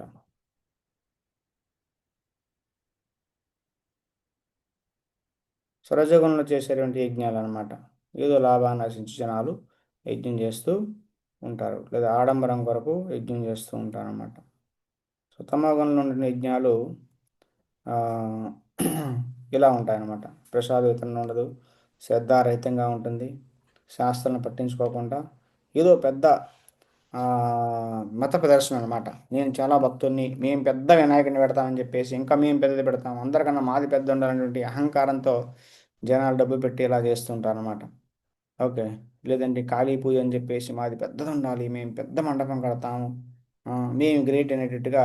ఆ కాళీదేవి గ్రేట్ కాదనమాట, ఇక్కడ వీళ్ళు గ్రేట్ అనేటట్టుగా అక్కడ షో కోసం చేస్తూ ఉంటారన్నమాట జనాలు. అక్కడ నిజమైన భక్తి అంటే ఏమీ ఉండదన్నమాట. దాని తర్వాత తపస్సుల గురించి భగవంతుడు చెప్తాడు. మూడు రకాల తపస్సులు అనమాట. ఏంటంటే శరీరానికి సంబంధించిన తపస్సు, వాక్కు అంటే మనం మాట్లాడే మాటకు సంబంధించిన తపస్సు, మనసుకు సంబంధించిన తపస్సు అన్నమాట. సో శరీరానికి సంబంధించిన తపస్సు ఏంటి? శరీరంతో ఎలా తపస్సు చేయాలంటే దేవద్విజా గురు ప్రాజ్ఞ పూజనం శౌచమార్జవం బ్రహ్మచర్య హింసా చ శారీరం తప ఉచ్యతే. దేవుణ్ణి దేవదేవుణ్ణి, బ్రాహ్మణును, గురువును, తల్లిదండ్రులను అలాంటి పెద్దలను పూజించడము, శుచిత్వము, సరళత్వము, బ్రహ్మచర్యము, అహింస అనేవి శారీరకమైన తపస్సులండి. ఓకే. అంటే శరీరంతో మనం ఎవరిని పూజించాలి? పెద్దవాళ్ళని పూజించాలి. దేవ, ద్విజ, గురు, ప్రాజ్ఞ, తల్లిదండ్రులను పూజించాలి. అంతకన్నా గురువుని పూజించాలి. అంతకన్నా ఎక్కువగా బ్రాహ్మణుని పూజించాలి. అంతకన్నా ఎక్కువగా దేవదేవుణ్ణి పూజించాలి. ఇది శరీరం యొక్క తపస్సు అన్నమాట. ఆ? తల్లిదండ్రులు పూజించాలంటే ఏంటి అర్థం? హారతి ఇస్తారా? హారతి ఇవ్వడం కాదు. వాళ్ళని పూజించడం అంటే వాళ్ళ కాళ్ళకు ప్రణామం చేయాలి, గౌరవం ఇవ్వాలి, వాళ్ళని చక్కగా చూసుకోవాలి, వాళ్ళ మాట వినాలి. సో అది తల్లిదండ్రులు పూజించడం అంటే. ఓకే. దాని తర్వాత గురువుని పూజించంటే గురువు ఆజ్ఞని మనం పాటించాలి. గురువు చెప్పినట్టు మనం మలుచుకోవాలి. గురువు ఏదైనా మనలో తప్పు చూపిస్తే ఆ తప్పుని మనం రెక్టిఫై చేసుకుంటూ ముందుకు వెళ్ళాలన్నమాట. అదేవిధంగా భగవంతుని పూర్తిగా మనసా వాచా కర్మణ భగవంతుని ఆ, పూజిస్తాం అన్నమాట. సో ఈ విధంగా శరీరానికి తపస్సు అంటే ఇవి. దాని తర్వాత శుచిత్వము, శుభ్రంగా ఉండాలి బాడీ, శరీరం. అంటే 2 పూట్ల స్నానం చేయాలి. 2 పూట్ల స్నానం చేసి పరిశుభ్రంగా బాడీని ఉంచుకోవాలి. లోపల బయట శుచిత్వంగా శుచిని పరిశుభ్రతని మెయింటైన్ చేయాలన్నమాట. దాని తర్వాత పెద్దది గౌరవం ఇవ్వాలి. ఓకే. సరళమైన ప్రవర్తన నేర్చుకోవాలి. సరళమైన ప్రవర్తన ఉంటే ఆనందంగా ఉంటాడనమాట. కపటమైన ప్రవర్తన ఉంటే లోపట ఒకటి బయట ఉంటే ఎప్పుడు మనిషి కాంప్లికేటెడ్గా ఉండి ఎప్పుడు ఆ వ్యక్తి ప్రశాంతంగా ఉండలేడు అనమాట. దాని తర్వాత బ్రహ్మచర్యం పాటించాలి. బ్రహ్మచర్యం అంటే వైవాహిక జీవితానికి అన్యముగా మైథున సుఖంలో పాల్గొనకూడదు. దీన్ని బ్రహ్మచర్యం అంటారు. ఇది శరీరానికి తపశ్చ. దాని తర్వాత అహింస. అహింస అంటే ఆ, మనం శరీరం కోసం ఎవరిని హింసించకూడదు. వేరే జీవుని మనం అనవసరంగా ఇబ్బంది పెట్టకూడదు, చంపకూడదు అనమాట. దీన్ని అహింస అంటారు. ఇవి పాటిస్తే నువ్వు శరీరానికి తపస్సు చేస్తున్నట్లు లెక్క అనమాట. రెండవది వచ్చేసి వాక్కు యొక్క తపస్య. అనుద్వేగకరం వాక్యం సత్యం ప్రియం హితం చయత్ స్వాధ్యాయాభ్యసనం చైవ వాంగ్మయం తప ఉచ్యతే. సత్యము, సత్యమైనవి, ప్రియమైనవి, లాభకరమైనవి, ఇతరులకు కలతను కలిగించనివి అయిన మాటలను పలకడము, ఇదేగాక నిత్యము వైదిక శాస్త్రాలను చదవడము వాచిక తపస్సులో ఉంటాయి. అనుద్వేగ, ఉద్వేగం, కరం, ఉద్వేగం, అనుద్వేగం అంటే ఉద్వేగపరచినటువంటి వాక్యాలను మాట్లాడాలండి. ఓకే. ఎదుటి వాళ్ళతో మాట్లాడేటప్పుడు నేను మాట్లాడిన మాటలు ఆ వ్యక్తిని ఇబ్బంది పట్టా కదా, ఆ వ్యక్తిలో ఉద్వేగాన్ని తీసుకురావు కదా, ఆ వ్యక్తికి లాభాన్ని కలిగిస్తాయిగా, నేను చెప్పే మాటలు సత్యమైనవేగా అనే మనం ఆలోచించుకొని చెప్పాలన్నమాట. నువ్వు చెప్పే సత్యం కాకపోతే అసలు చెప్పొద్దు. నువ్వు చెప్పే మాటల వ్యక్తికి లాభాన్ని చేకూర్చకపోతే చెప్పొద్దు. ఒకవేళ అవి సత్యమైనవి అయ్యి లాభాన్ని చేకూర్చేవి అయినప్పటికి కూడా ఆ వ్యక్తికి ఆ వ్యక్తిని ఉద్వేగపరుస్తాయంటే చెప్పొద్దు అంటున్నారు. కాబట్టి ఉద్వేగపరచకూడదు, సత్యమై ఉండాలి, లాభదాయకమై ఉండాలి. హితం, హితం అంటే లాభదాయకం. ప్రియం, నచ్చేటట్టుగా చెప్పాలి. అలా మాట్లాడడం వాక్కు యొక్క తపస్సు అనమాట. సో మన కోపం వచ్చి అరిసేస్తాము, తిట్టేస్తాము, నచ్చినట్టు మాట్లాడుతుంటాము, అసలు మనం పట్టించుకోమన్నమాట. సో కొంతమంది పిల్లల్ని కూడా చివరికి కొట్టేస్తుంటారు అన్నమాట. చిన్న పిల్లలు కూడా వాళ్ళకి ఏం తెలియదు, వాళ్ళు అల్లరి చేస్తుంటారు. అయినప్పటికీ వాళ్ళు కంట్రోల్ చేసుకోలేక తల్లి కానీ తండ్రి కానీ కొట్టేస్తుంటారు అన్నమాట. వీళ్ళ కోపాన్ని దుఃఖాన్ని వాళ్ళ మీద ఆ, ప్ర ప్రదర్శిస్తూ ఉంటారు. కాబట్టి అది కరెక్ట్ కాదనమాట. కాబట్టి కంట్రోల్ చేసుకోవాలి. మన ఉద్వేగాన్ని కంట్రోల్ చేసుకోవాలి. మన మాటలు ఆ విధంగా మాట్లాడాలి. ఓకే. స్వాధ్యాయ అంటే శాస్త్రాలు అధ్యయనం చేయాలి. అంటే శాస్త్రాలు అధ్యయనం చేయాలి, మంత్రాలు చదవాలి. మనం హరే కృష్ణ మంత్రం చెప్పిస్తాం. తెల్లవారుజామున లేచి హరే కృష్ణ కృష్ణ కృష్ణ హరే హరే హరే రామ్ రామ్ రామ్ హరే హరే ఇది చేస్తే నువ్వు వేద మంత్రాలు చదివిన దానికన్నా ఎక్కువ బెనిఫిట్ వస్తుంది అనమాట. దీన్ని స్వా దీన్ని స్వాధ్యాయ అంటారనమాట. స్వాధ్యాయ అభ్యసనం. వాంగ్మయం తపొచ్చతే. దీన్ని ఆ, వాంగ్మయము అంటే వాక్కు సంబంధించిన తపస్సుగా భావించడం జరుగుతుందన్నమాట. ఓకే. సో ఇవి మనం చేయాలన్నమాట. కరెక్ట్గా మాట్లాడాలి, సత్యం మాట్లాడాలి, అసత్యం మాట్లాడకూడదు. మనం చిన్నప్పుడు స్టోరీ చదివే ఉంటాం స్కూల్ బుక్స్లో. ఒక దేవత వస్తుంది, ఒక చెట్టు నరికేవాడు చెట్టు కొడుతూ ఉంటే ఆ చెట్టు వచ్చి ఆ గొడ్డలు వచ్చి ఎగిరిపోయి పక్కన ఉండేటువంటి ఒక కొలంలో పడిపోతుంది అనమాట. సో అయ్యో అయ్యో నా గొడ్డలు పడిపోయిందని చెప్పేసి ఎలా నేను చెట్టు కొడతానని చెప్పేసి బాధపడి ఆ దేవతను ప్రార్థన చేస్తే దేవత వస్తుంది అనమాట. దేవత వచ్చి ఏం చేస్తుందండి, ఫస్ట్ బంగారు గొడ్డలు చూపిస్తుంది అనమాట. ఇదేనా ఇది పడిపోయిందంటే, అమ్మ ఇది కాదు నాది అంటాడు అనమాట. మళ్ళీ ఆమె మునిగి ఇంకోటి తీసుకొస్తుంది అనమాట. వెండి గొడ్డలు తీసుకొస్తుంది. ఇదేనా ఇదంటే "ఆ, ఇది కూడా నాది కాదంటాడు. మళ్ళీ మునిగి వాడి యొక్క ఆ, చెక్కతో చేసినటువంటి గొడ్డలు తీసుకొని వచ్చి ఇస్తుంది అనమాట. ఇదేనా నీ గొడ్డలు అంటే, అవునమ్మా ఇదే నా గొడ్డలు అని చెప్పేసి అంటాడు. అతని యొక్క సత్యానికి మెచ్చి ఆమె 3 గొడ్డలను ఇచ్చేస్తుంది అనమాట. బంగారం, వెండి, ఆ, కర్రది 3 ఇచ్చేస్తుంది అనమాట. చూడ ఆనందంతో ఇంటికి వచ్చేస్తాడనమాట. పక్కవాడు వింటాడనమాట. ఓ గొడ్డలు పడిపోతే దేవత ప్రత్యక్షమైంది, బంగారు గొడ్డలు వెండి గొడ్డలు కూడా వీడికి వచ్చింది, 7 గొడ్డలతో పాటుగా అని చెప్పేసి నేను వెళ్తాను అని చెప్పేసి ఇంకొక చెట్టు చూసుకొని వాడు కొడతాడనమాట. కొట్టి కొద్దిసేపు తర్వాత కావాలని విసిరేస్తాడనమాట. విసిరేసి మళ్ళీ ప్రార్థన చేస్తాడు, అమ్మ నా గొడ్డలు పడిపోయింది పైకి చేసి ఇవ్వు అని చెప్పేసి అంటే వస్తుందన్నమాట. రాగానే ఫస్ట్ టైమే ఇతనికి బంగారు గొడ్డలు చూపిస్తుంది అనమాట. ఇదేనా నీ గొడ్డలు అంటే, "ఆ, అవునవును ఉంటుంది అంటాడనమాట. మళ్ళీ వెండి గొడ్డలు తీసుకొస్తాను అనమాట. ఇదేనా నీ గొడ్డలు అంటే, "ఆ, ఇది కూడా నాదే అంటాడు అనమాట. సో దాని తర్వాత చెక్క గొడ్డలు తీసుకొస్తే అది కూడా నాదే అంటాడు అనమాట. అంటే ఈ 3 గొడ్డలు నీవేనంటే ఆ 3 నావేనంటాడు అనమాట. సరే అని చెప్పేసి ఆమె మాయమైపోతుంది అనమాట, ఏమీ ఇవ్వకుండా. సో ఈ విధంగా అబద్ధం చెప్పిన వాడికి ఏమీ ఉండదు అనమాట. కాబట్టి సత్యం ఎప్పుడు మాట్లాడాలి, ప్రియంగా మాట్లాడాలి. అప్రియంగా మాట్లాడడం అనేది రాక్షస లక్షణాలు అనమాట. సో చక్కగా మాట్లాడడం నీకేం పోయింది, నీకేమైనా ఖర్చు పెట్టాలా ప్రియంగా మాట్లాడడంలో? అందరితోనూ పొలైట్గా మాట్లాడాలి, ప్రియంగా మాట్లాడాలి. అది అలవాటు చేసుకోవాలన్నమాట. స్వీట్ టాకర్స్ అంటారు. కొంతమంది చాలా ప్రియంగా మాట్లాడతారనమాట. కాబట్టి వాళ్ళు ఏం చేయకపోయినా వాళ్ళతో మాట్లాడడానికి అందరూ ఇష్టపడతారనమాట. కొంతమంది ప్రతిదానికి చిరాగ్గా గట్టిగా మాట్లాడుతూ ఉంటారండి. సో వాళ్ళతో మాట్లాడడానికి జనాలు ఇష్టపడరనమాట. కాబట్టి ఇది చాలా ఇంపార్టెంట్. భగవంతుడు చెప్తున్నాడు, ఉద్యోగపరచకుండా మాట్లాడాలి, సత్యం మాట్లాడాలి, ప్రియంగా మాట్లాడాలి, వాళ్ళకి నచ్చేటట్టు మాట్లాడాలన్నమాట. ఓకే. లేదు నీ దగ్గర ఏమీ లేకపోతే కామ్గా ఉండు, ఏమీ చేయాల్సిన అవసరం లేదు. తపస్సు, అంటే మౌనం, ఇక్కడ మనస్సు గురించి కూడా వస్తుంది అనమాట. కామ్గా ఉండాలన్నమాట. ఓకే, నువ్వేం మాట్లాడు, నీ దగ్గర ఇంపార్టెంట్ విషయం ఏమీ లేదనుకుంటే కామ్గా ఉండు, నో ప్రాబ్లం. ఓకే. సో ఈ విధంగా వాక్కు తపస్సు అనమాట. కొంతమంది ఏదో చెప్పాలనుకుంటారు, ఎవరి గురించి ఏదో చెప్పాలనుకుంటారు అనమాట. లేదా చెడు విషయాలు చెప్పాలనుకుంటారన్నమాట. వేరే వాళ్ళ గురించి చెడు ఎప్పుడూ చెప్పకూడదు. అది నిజమైనా మనం చెప్పకూడదు అనమాట. అది మనకు మంచిది కాదనమాట. ఎంత దూరంగా వీటి నుంచి ఉంటే అంత మనం హ్యాపీగా ఉంటాం అనమాట. కానీ చాలామందికి చాలా ఆరాలన్నమాట. అన్నీ ఎక్కడ ఏం జరుగుతుందో తెలుసుకోవాలి, ఎవరి గురించి ఎవరి లైఫ్లో ఏం జరుగుతుందో తెలుసుకోవాలి, ప్రపంచంలో ఏం జరుగుతుందో తెలుసుకోవాలి, పాలిటిక్స్లో ఏం జరుగుతుందో తెలుసుకోవాలి, అన్నీ తెలుసుకోవాలని చెప్పేసి వాళ్ళు అవన్నీ వింటారన్నమాట. అవన్నీ మన చెవులోకి వెళ్ళాక చెవుల నుంచి మైండ్లోకి వెళ్తాయి. మైండ్లోకి వెళ్ళి కామ్గా ఉంటాయా, మైండ్ని ఉద్యోగపరుస్తాయి అనమాట. కాబట్టి మనసుకి ప్రశాంతం ఉండదు. వాడు సరిగా భగవంతుని మీద మనస్సుని పెట్టలేడు అనమాట. సో ఇన్ని తక్కువ విషయాలు తెలుసుకుంటే అంత మంచిదన్నమాట. భగవంతునికి సంబంధించిన విషయాలు తెలుసుకోవాలి తప్ప భౌతికమైనవి మనకు సంబంధం లేని విషయాలకి దూరంగా ఉండడం చాలా మంచిది. మనస్సు యొక్క తపస్సు.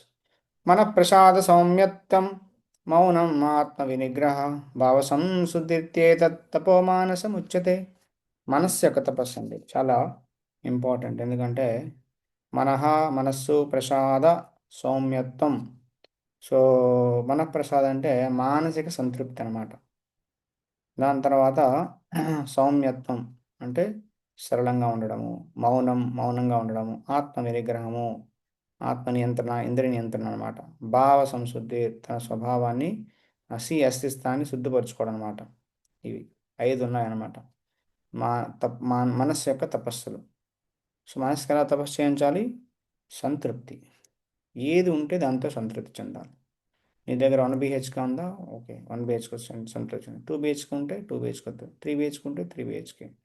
ఓకే, అది 1 రూమ్ మాత్రం ఉంది, ఏమీ లేదనుకుంటే దాంతోనే సంతృప్తి చెందాలన్నమాట. నీకు ఏది భగవంతుడు ఇచ్చాడో దాంతో సంతృప్తి చెందడం చాలా ఇంపార్టెంట్. సంతృప్తి పొందకపోతే ఎప్పుడు డిస్టర్బ్ అయ్యే ఉంటాడు, జీవితం అలా గడిచిపోతుంది అనమాట. కాబట్టి భక్తి చేయలేడు అనమాట. సో మనకి ఆ, ఎంత భౌతికమైన పరిస్థితులు మనకు ఉండేటువంటి భగవంతుడు ఇచ్చిన ఫుడ్, భగవంతుడు ఇచ్చిన ఇల్లు, కపడా రోటీ మకాన్ అంటారు. వీటితో మనం సంతృప్తి చెందుండాలి. భగవంతుడు మనకి ఇచ్చిన పొజిషన్ ఏదైతే ఉందో దాంతో సంతృప్తి చెందాలి. ఇంకా హయ్యర్ కావాలని చెప్పేసి ఆహ్, దానికోసం ప్రాకులాడుతూ జీవితాన్ని వృధా చేసుకోకూడదనమాట. సో, సంతృప్తి చెందాలి. సంతృప్తి అనేది చాలా ఇంపార్టెంట్ అనమాట. మనసు ప్రశాంతంగా సంతృప్తిగా ఉంటే వ్యక్తికి రోగాలనేవి మనసు బావుంటుంది కాబట్టి శరీరం కూడా చాలా ఆరోగ్యకరంగా ఉంటుందనమాట. అసంతృప్తితో ఇది లేదు, అది లేదు, అది ఉంటే బాగుండు, ఇది ఉంటే బాగుండు, వాళ్ళ ఇంట్లో అన్నీ ఉన్నాయి. ఎంత వాళ్ళ ఇంట్లో ఎన్ని సామాన్లున్నాయి, మా ఇంట్లో ఏమీ లేవు, ఆమెకు అంత బంగారం ఉంది, నా దగ్గర ఏమీ లేదు. ఇలా ఎప్పుడూ కంపేర్ చేసుకొని, పోల్చుకుంటూ మన జీవితాన్ని మనం దుఃఖమయం చేసుకోకూడదు. మన ప్రసాదం, సౌమ్యత్వం అంటే ఆహ్, కపటత్వం లేకుండా ఉండడనమాట. సరళత్వం అంటారు. సౌమ్యత్వం అంటే సరళత్వం. కపటత్వం లేకుండా ఉండాలనమాట. సో, దానివల్ల ఏంటంటే జనాలు మనల్ని నమ్ముతారు. మన మీద విశ్వాసం ఉంటుంది. మంచి సంబంధాలుంటాయి. రిలేషన్‌షిప్స్ బావుంటాయి. సో, ఆనందంగా ఉంటామనమాట దానివల్ల. ఓకే. మౌనం అంటే అనవసరంగా మనం ఎప్పుడు మాట్లాడకూడదు. అనవసరమైన విషయాలు ఎప్పుడు మాట్లాడకూడదు. మాట్లాడితే భగవంతుడి గురించి మాట్లాడాలి. లేదా వేరే వ్యక్తికి ఏదైనా ఉపయోగకరమైన విషయం ఉంటే మాట్లాడాలి తప్ప లేదంటే కామ్‌గా ఉండడం చాలా చాలా మంచిదనమాట. ఓకే. సో, దాని తర్వాత ఆహ్, భావ సంసిద్ధి. మౌనం ఆత్మ నిగ్రహ. ఇంద్రియ నిగ్రహం కలిగుండాలి. ఇంద్రియ భోగం గురించి ఎంత ఎక్కువ ఆలోచిస్తే అంట మైండ్ అంతా డిస్టర్బ్ అవుతుందంట. అంత అసంతృప్తి చెందుతుందంట. ఇంద్రియ భోగం గురించి అది కొనాలి, ఇది కొనాలి, ఇది తినాలి, అది తినాలి, ఇది చూడాలి, అది చూడాలి, అది వినాలి, ఇది వినాలి అని చెప్పేసి వ్యక్తి రకరకాలుగా ఆలోచిస్తూ ఉంటే మనసు ఎప్పుడూ అసంతృప్తితో ఉంటుందండి. ఇంద్రియ భోగాన్ని ఎంత అవాయిడ్ చేస్తే, ఎంత దూరంగా మనసుని ఇంద్రియ భోగం నుంచి ఉంచితే అంత సంతృప్తితో ఉంటుంది. అంత ప్రశాంతత వ్యక్తికి వచ్చేస్తుందంట. కాబట్టి ఇది అన్నమాట. శాంతి లేదు, శాంతి లేదు, శాంతి లేదంటారే. దీనికి కారణం ఏంటంటే మనసుకి ఇంద్రియ భోగం వైపు ఆలోచించేటట్టు చేస్తున్నాం కాబట్టి శాంతి అనేది లేదనమాట. అసంతృప్తికి గురవుతుందనమాట. ఓకే. కాబట్టి సంతృప్తి చెందే అవకాశం లేదు కలియుగంలో జనాలకి. అంత అంత ఆలోచన చేస్తున్నారు ఇంద్రియ భోగం గురించి. ఓకే. కాబట్టి మనస్సు సంతృప్తిగా ఉండాలంటే మనస్సుని మన శాస్త్రాల వైపు మళ్లించాలంట. శాస్త్రాలు చదవాలి. భగవద్గీత, భాగవతం, చైతన్య చరితామృతం, మహాభారతం, రామాయణం ఇలా ఇవన్నీ మనం పురాణాలు చదివి, చదివి, చదివి అందులోకెళ్తే మనసు అందులో అబ్జార్బ్ అయిపోతుందనమాట. ఈ విధంగా అందులో లీనమైపోయి ఇంద్రియ భోగం వైపు ఆలోచనలనేవి రావన్నమాట. ఓకే. కాబట్టి ఈ విధంగా ఈ జ్ఞానం నుంచి లాభాన్ని పొంది వ్యక్తి పవిత్రుడవుతాడనమాట. సో, కపటత్వానికి కూడా దూరంగా ఉండాలనమాట. దాని తర్వాత మనసెప్పుడూ భావ సంశుద్ధి అంటే మిగతా వాళ్ళ యొక్క లాభం కోసం ఆలోచించాలి. ఏ విధంగా ఇంకొక వ్యక్తికి హెల్ప్ చేయాలి? ఏ విధంగా ఇంకొక వ్యక్తిని ఆధ్యాత్మికంగా ముందుకు తీసుకెళ్ళాలి? కృష్ణ చైతన్యంలో ఎలా ముందుకు తీసుకెళ్ళాలని ఆలోచించడం ద్వారా కూడా వ్యక్తి ఆహ్, ఈ భావ సంశుద్ధి అనేదాన్ని పాటించిన వాడవుతాడనమాట. మనస్సు ఇంద్రియ భోగం నుంచి వేరు చేయడమే మనోనిగ్రహానికి అర్థం అనమాట. ఓకే.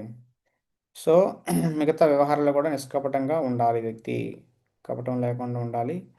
సో, ఈ విధంగా ఉంటే వ్యక్తి అస్తిత్వం వ్యక్తి యొక్క మనస్సు తపస్సులో ఉందని, తపస్సు చేస్తుందని అర్థం అనమాట.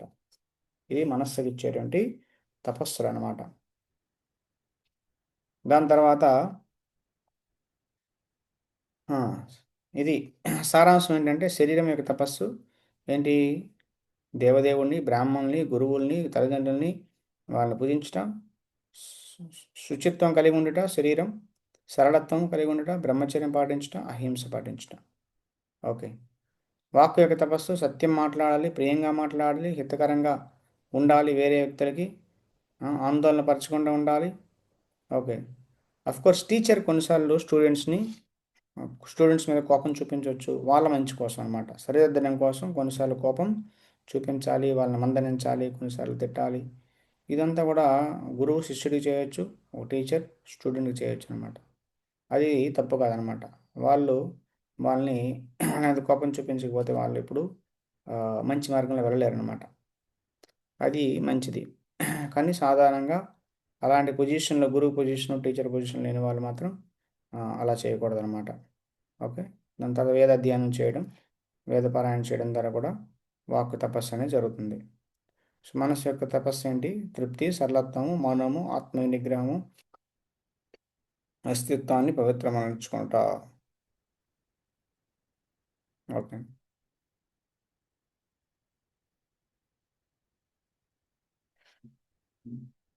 ఇప్పుడు తపస్సు అనేది, ఇప్పుడు శరీరం తపస్సు, మానసిక తపస్సు, ఆ, వాక్కు తపస్సు చర్చించాము. కానీ ఈ తపస్సు కూడా మూడు రకాలుగా ఉంటుందన్నమాట. తపస్సు కూడా మళ్ళీ మూడు రకాలుగా ఉంటుందని చెప్పేసి భగవంతుడు చెప్తున్నాడు అనమాట.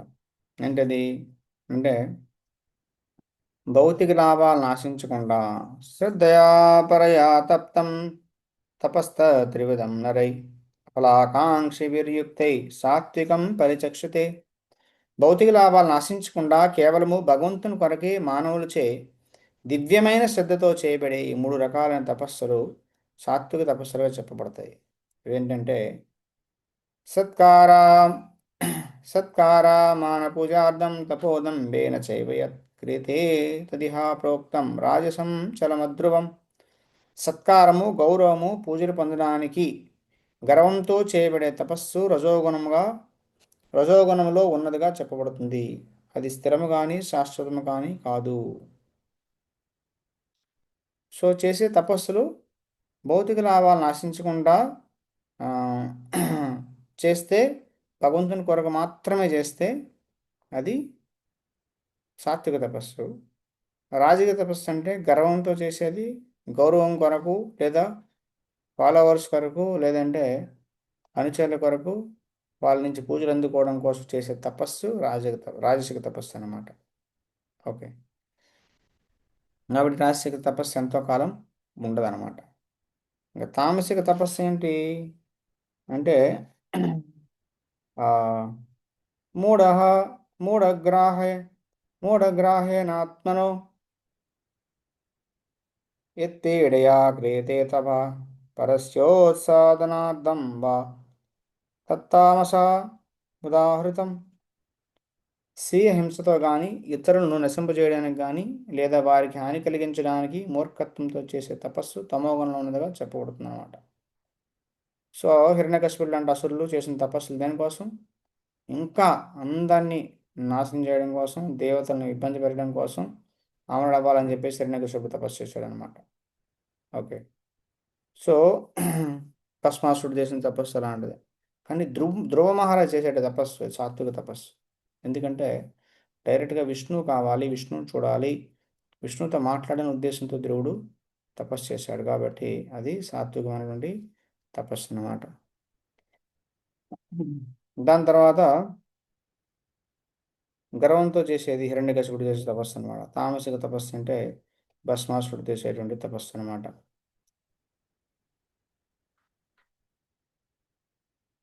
హిరణ్యకశిపుడు చేసే తమోగుణంలో కూడా వస్తుంది అనమాట. ఎందుకంటే వేరే వాళ్ళని చంపాలని చెప్పేసి చేశాడు కాబట్టి. సత్వగుణంతో చేసేటువంటి ఇప్పుడు దానంకి వచ్చేస్తే సత్వగుణంతో చేసే దానం ఎలా ఉంటుందంటే, దాతవ్యమితి యద్దానం దీయతే ఉపకారిణే దేశకాలే చ పాత్రే స తద్దానం సాత్వికం స్మృతం. సో ప్రతిఫల వాంఛ లేకుండా, ఏమి ఆశించకుండా, సరైన సమయంలో సరైన ప్రదేశంలో యోగ్యుడైన వ్యక్తికి విధిగా ఇవ్వబడే దానము సత్వగుణంలోనిదిగా భావించబడుతుందంట. సో ప్రతిఫల వాంఛ లేకుండా మనం దానం ఇస్తే చాలామంది ఇది ఇస్తారు, దానివల్ల ఎక్స్పెక్ట్ చేస్తారన్నమాట. ఏం ఎక్స్పెక్ట్ చేస్తారు? ఏదో ఒకటి ఎక్స్పెక్ట్ చేస్తారన్నమాట. నేను ఇది ఇస్తున్నా కాబట్టి నాకు కూడా నా పేరు ఉండాలి, నేను ట్రస్ట్లో మెంబర్ అయ్యి ఉండాలి, లేదంటే ఏదో ఒకటి అలా ఎక్స్పెక్ట్ చేస్తారన్నమాట. ఓకే. లేదంటే అందరూ నా గురించి చెప్పుకోవాలి, నేను దానం ఇచ్చానని చెప్పేసి, నేనే ఇది కట్టించాను, నా వల్ల ఏది జరిగింది అనేటువంటి దీంతో ఇస్తారన్నమాట. ఏదో ఒకటి ఫలావాంఛ ప్రతిఫల వాంఛ తో చేస్తారన్నమాట. అలా కాకుండా సరైన ప్రదేశంలో చేయాలి, సరైన వ్యక్తికి ఇవ్వాలి, సరైన సమయంలో ఇవ్వాలి. అప్పుడు అది సత్వగుణంలో ఉండేటువంటి దానం అనేది అవుతుందన్నమాట. కాబట్టి ఎప్పుడు ఇవ్వాలంటే సూర్యగ్రహణము, చంద్రగ్రహణంలో సమయం, అది మంచి సమయం అన్నమాట. ఓకే.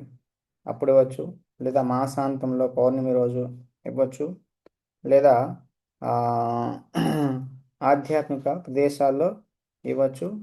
యోగ్యుడైన వ్యక్తి అంటే భక్తిని ప్రచారం చేసే వాళ్ళకి, భగవంతుని యొక్క భక్తిని ప్రచారం చేసే వాళ్ళకి ఇవ్వాలన్నమాట, భక్తులకి ఇవ్వాలన్నమాట దానం.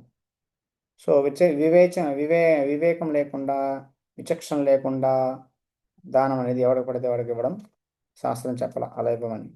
ఓకే. కాబట్టి ఓకే, దీన్ని సత్వగుణంలో ఉండేటువంటి దానం అంటారు. రజోగుణంలో ఉండే దానం ఏంటి? ఎత్తు ప్రత్యుపకారార్థం ఫలముద్దేశ్య వా పునః దీయతే చ పరిక్లిష్టం తద్దానం రాజసంస్మృతం. కానీ ఏదో ప్రతిఫలాన్ని కోరుతూ లేదా సకామ వాంఛతో లేదా ఇష్టం లేకుండా ఇవ్వబడే దానాన్ని రజోగుణంగా ఉండేటువంటి రజోగుణంలో దానంగా భావించబడుతుంది అనమాట. ప్రతిఫల కోరుతూ ఏదో ఒకటి కావాలన్నమాట. నా పేరు రాస్తారండి, దానం ఇస్తే అంటారనమాట. వాళ్ళ పేరు కావాలన్నమాట, వాళ్ళ గురించి అందరూ చెప్పుకోవాలి అనుకుంటారన్నమాట. మా పేరు అనౌన్స్ చేస్తారా, మాకు అందరి ముందు దండ వేస్తారా? సో ఏదో ఒకటి జనాలకి కావాలన్నమాట. ఓకే. అఫ్కోర్స్ వాళ్ళు తీసుకోకపోయినా ఈ- కొంతమంది టెంపుల్ నుంచి వాళ్ళు ఇవ్వచ్చు, అది వేరే విషయం. కానీ వాళ్ళంతా వాళ్ళు కోరుకోకూడదు అనమాట.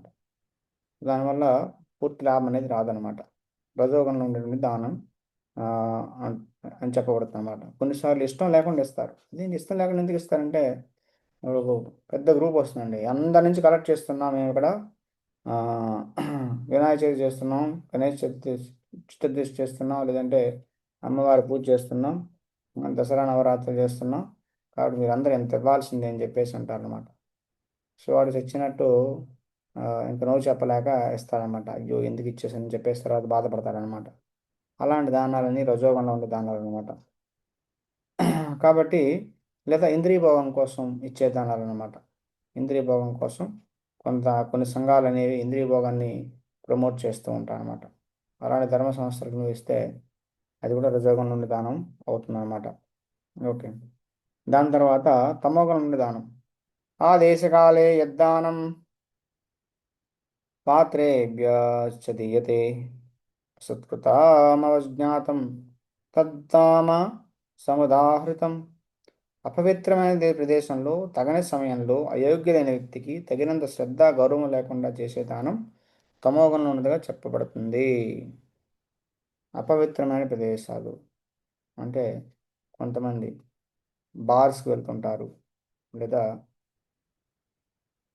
జూదం ఆడుకునేటువంటి ప్రదేశాలకు వెళ్తుంటారు. అక్కడ వాళ్ళు వేరే వారికి మత్తు పదార్థాలు ఇవన్నీ ఫ్రీగా దానం చేస్తూ ఉంటారు. ఇద్దరు కలిసి పార్టీ ఎంజాయ్ చేసి ఒకటి స్పాన్సర్ చేస్తాడు, ఇంకొకటి వాడికి తోడు కావాలి కాబట్టి వాడు కూడా ఫ్రీగా ఇస్తూ ఉంటాడు అనమాట. ఇలాంటి దానం తమోగుణంలో ఉండిన దానం. ఇది ఎవరికి లాభదాయకం కాదు, ఇది పాపాలని ప్రోత్సహిస్తుంది కాబట్టి. ఓకే, శ్రద్ధ కూడా లేకుండా ఇస్తారనమాట దానం. ఓకే. దాని తర్వాత ఇప్పుడు భగవంతుడు అన్నీ చెప్పేశాడు. సప్తగుణంలో ఉండే దానము, రజోగుణంలో ఉన్న దానం, తమోగుణంలో ఉన్న దానం. దానము, యజ్ఞము, తపస్సు, ఆహారము, మూడు గుణాల్లో ఉండేటువంటి దాని గురించి భగవంతుడు చెప్పేశాడు అనమాట. ఇప్పుడు ఈ గుణాల్లో ఉండేటువంటి దానం, అన్ని గుణాల్లో కల్లా సప్తగుణం ఉండేటువంటి దానము, సప్తగుణంలో ఉండే తపస్సు, సప్తగుణంలో ఉండే యజ్ఞము, సప్తగుణంలో నుండి ఆ, ఆ, ఆహారము, ఇవి ఆ, ఉన్నతమైనవి అనమాట. కానీ వీటన్నిటికీ సత్వగుణాన్ని కూడా అతీతంగా వెళ్ళాలన్నమాట. శుద్ధ సత్వంలో ఆ, శుద్ధ సత్వంలోకి వెళ్ళాలి. అంటే త్రిగుణాలకు అతీతం అవ్వాలంటే ఏం చేయాలి? ఈ గుణాల్లో ఉండేటువంటి ఆ, యజ్ఞదాన తపస్సులు ఏవైతే ఉన్నాయో వీటన్నింటిలో సత్వగుణం మంచిదని చెప్పుకున్నాం. సత్వగుణంలో దానం చేయడం, సత్వగుణంలో యజ్ఞం చేయడం, సత్వగుణంలో తపస్సు చేయడం, సత్వగుణంలో ఆహారం తీసుకోవడం అయినప్పుడు కూడా అది కంప్లీట్ కాదనమాట. దాంట్లో కూడా దోషం అనేది ఉంటుందన్నమాట. ఎందుకంటే అది బంధాన్ని తీసుకొస్తుంది. కాబట్టి వీటికి అతీతంగా ఎలా వెళ్ళాలంటే అది భగవంతుడు చెప్తున్నాడు అనమాట ఇక్కడ. ఓం తత్సదితి నిర్దేశో బ్రహ్మణ త్రివేదా స్మృత బ్రాహ్మణస్తేన వేదాశ్చ యజ్ఞాశ్చ విహితాపుర. సృష్టారంభం నుండే ఓం తత్సత్ ఇది నిర్దేశో అనే మూడు పదార్థాలు పరబ్రహ్మను సూచించడానికి వాడబడ్డాయట. భగవంతుని ప్రీత్యర్థము వేద మంత్రోచ్చరణ చేసేటప్పుడు, యజ్ఞాలు నిర్వహించేటప్పుడు బ్రాహ్మణులచే ఈ మూడు సంజ్ఞాపదాలు ఉపయోగించబడేవంట. వేదమంత్రం చేసినప్పుడు, యజ్ఞాలు చేసేటప్పుడు అందరూ ఓం తాత్సత్ అని అంటారనమాట బ్రాహ్మణ్స్. ఓకే. సో కాబట్టి సృష్టారం నుంచి వీడిని వాడుతూ ఉండేవారు అనమాట. ఓకే. అయితే ఓం సత్సత్ అంటే భగవంతుని లక్షించినప్పుడు ఓం సత్సత్ అని భగవంతుని ఉద్దేశించి చెప్పినప్పుడు అవి ఆధ్యాత్మిక ప్రగతికి దోహదపడతాయంట. ఓకే. వేద మంత్రాల్లో ఓం అనేది ఎప్పుడు మనకు కనిపిస్తూ ఉంటుంది. ఓకే. సో ఓం అంటే ఆ, ఓం అంటే ఏంటి? ఓం అంటే అంతిమ లక్ష్యాన్ని సూచిస్తుందంట. మనం ఎక్కడ చేరుకోవాలో అది అంతిమ లక్ష్యం. ఓం. ఓం తత్సత్ అంటే పరబ్రహ్మాన్ని భగవంతుని సూచిస్తుంది. అందులో ఓం అంటే అంతిమ లక్ష్యాన్ని సూచిస్తుంది. తత్ అంటే మోక్షం కొరకు చేసేటువంటి ఫలాపేక్ష రహితమైనటువంటి కార్యాన్ని సూచిస్తుంది.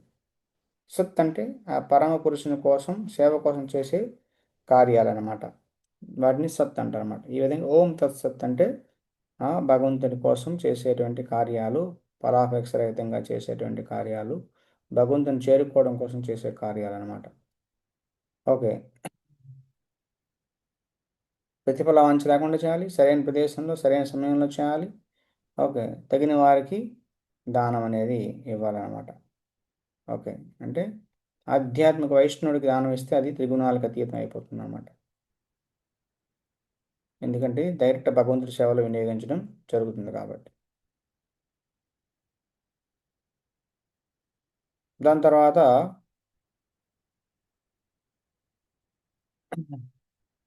ఇది సారాంశం.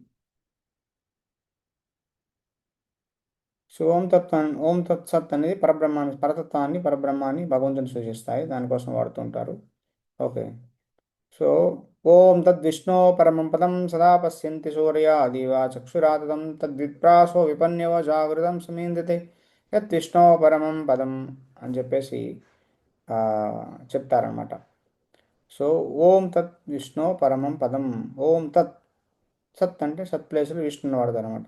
ఓం తత్ ఓం తత్ విష్ణు పరమం పదం. సో ఈ విధంగా ఓం తత్ సత్ అనే వాటిని వాడుతూ ఉంటారు అనమాట. ఓం అంటే ఓంకారాన్ని ఆ, సూచిస్తుంది. పరమపురుషుణ్ణి పొందడానికి ఆచరించే యజ్ఞము, దానము, తపస్సు ప్రారంభించే ముందు ఓంకారాన్ని వాడతారు. తత్ అంటే భౌతిక బంధం నుంచి మోక్షం కోసం అనమాట. యజ్ఞదాన తపస్సు చేసేటప్పుడు మోక్షం కావాలనుకుంటే తత్ అనే పదాన్ని వాడతారు.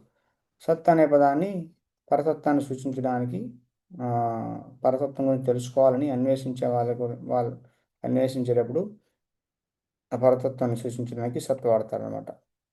ఈ విధంగా ఓం తత్సత్ అని చెప్పేసి అంటారు.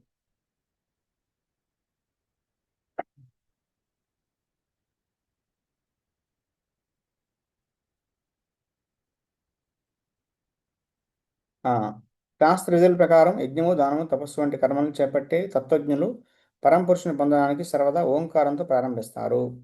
ఫలాఫాంఛ లేకుండా మనిషి తత్ పదముతో నానా రకాల యజ్ఞాలు, తపస్సులు, దానాలను తప్పక నిర్వహించాలి. భావబంధం నుంచి ముక్తిని పొందడం కోసం ఇవి చేయాలన్నమాట. దాని తర్వాత పరతత్వమే భక్తి యొక్క ఆ, యజ్ఞ లక్ష్యము. కాబట్టి ఈ పరతత్వము సత్ అనే పదంతో సూచించబడుతుంది. కాబట్టి ఆ, కాబట్టి పూర్ణ స్వభావం ఎరిగినట్టి యజ్ఞదాన తపోకర్మలన్నీ పరమపురుషుని ప్రీత్యర్థమే చేయాలంట. అశ్రద్ధయా హుతం దత్తం తపస్తత్వం కృతం చేయత్ అసదిత్యుచ్యతే పార్థ నచా తత్ప్రేత్య నో ఇహ. ఓ పార్థ, భగవంతునిపై విశ్వాసం లేకుండా చేయబడే యజ్ఞదాన తపస్సులు ఏవైనా శాశ్వతం కావు. అవి అసత్ అని చెప్పబడతాయి. ఓకే. అది ఈ జన్మలో పనికిరాదు, వచ్చే జన్మలో కూడా పనికిరాదు అని చెప్పేసి చెప్తున్నాడు అనమాట. ఓకే.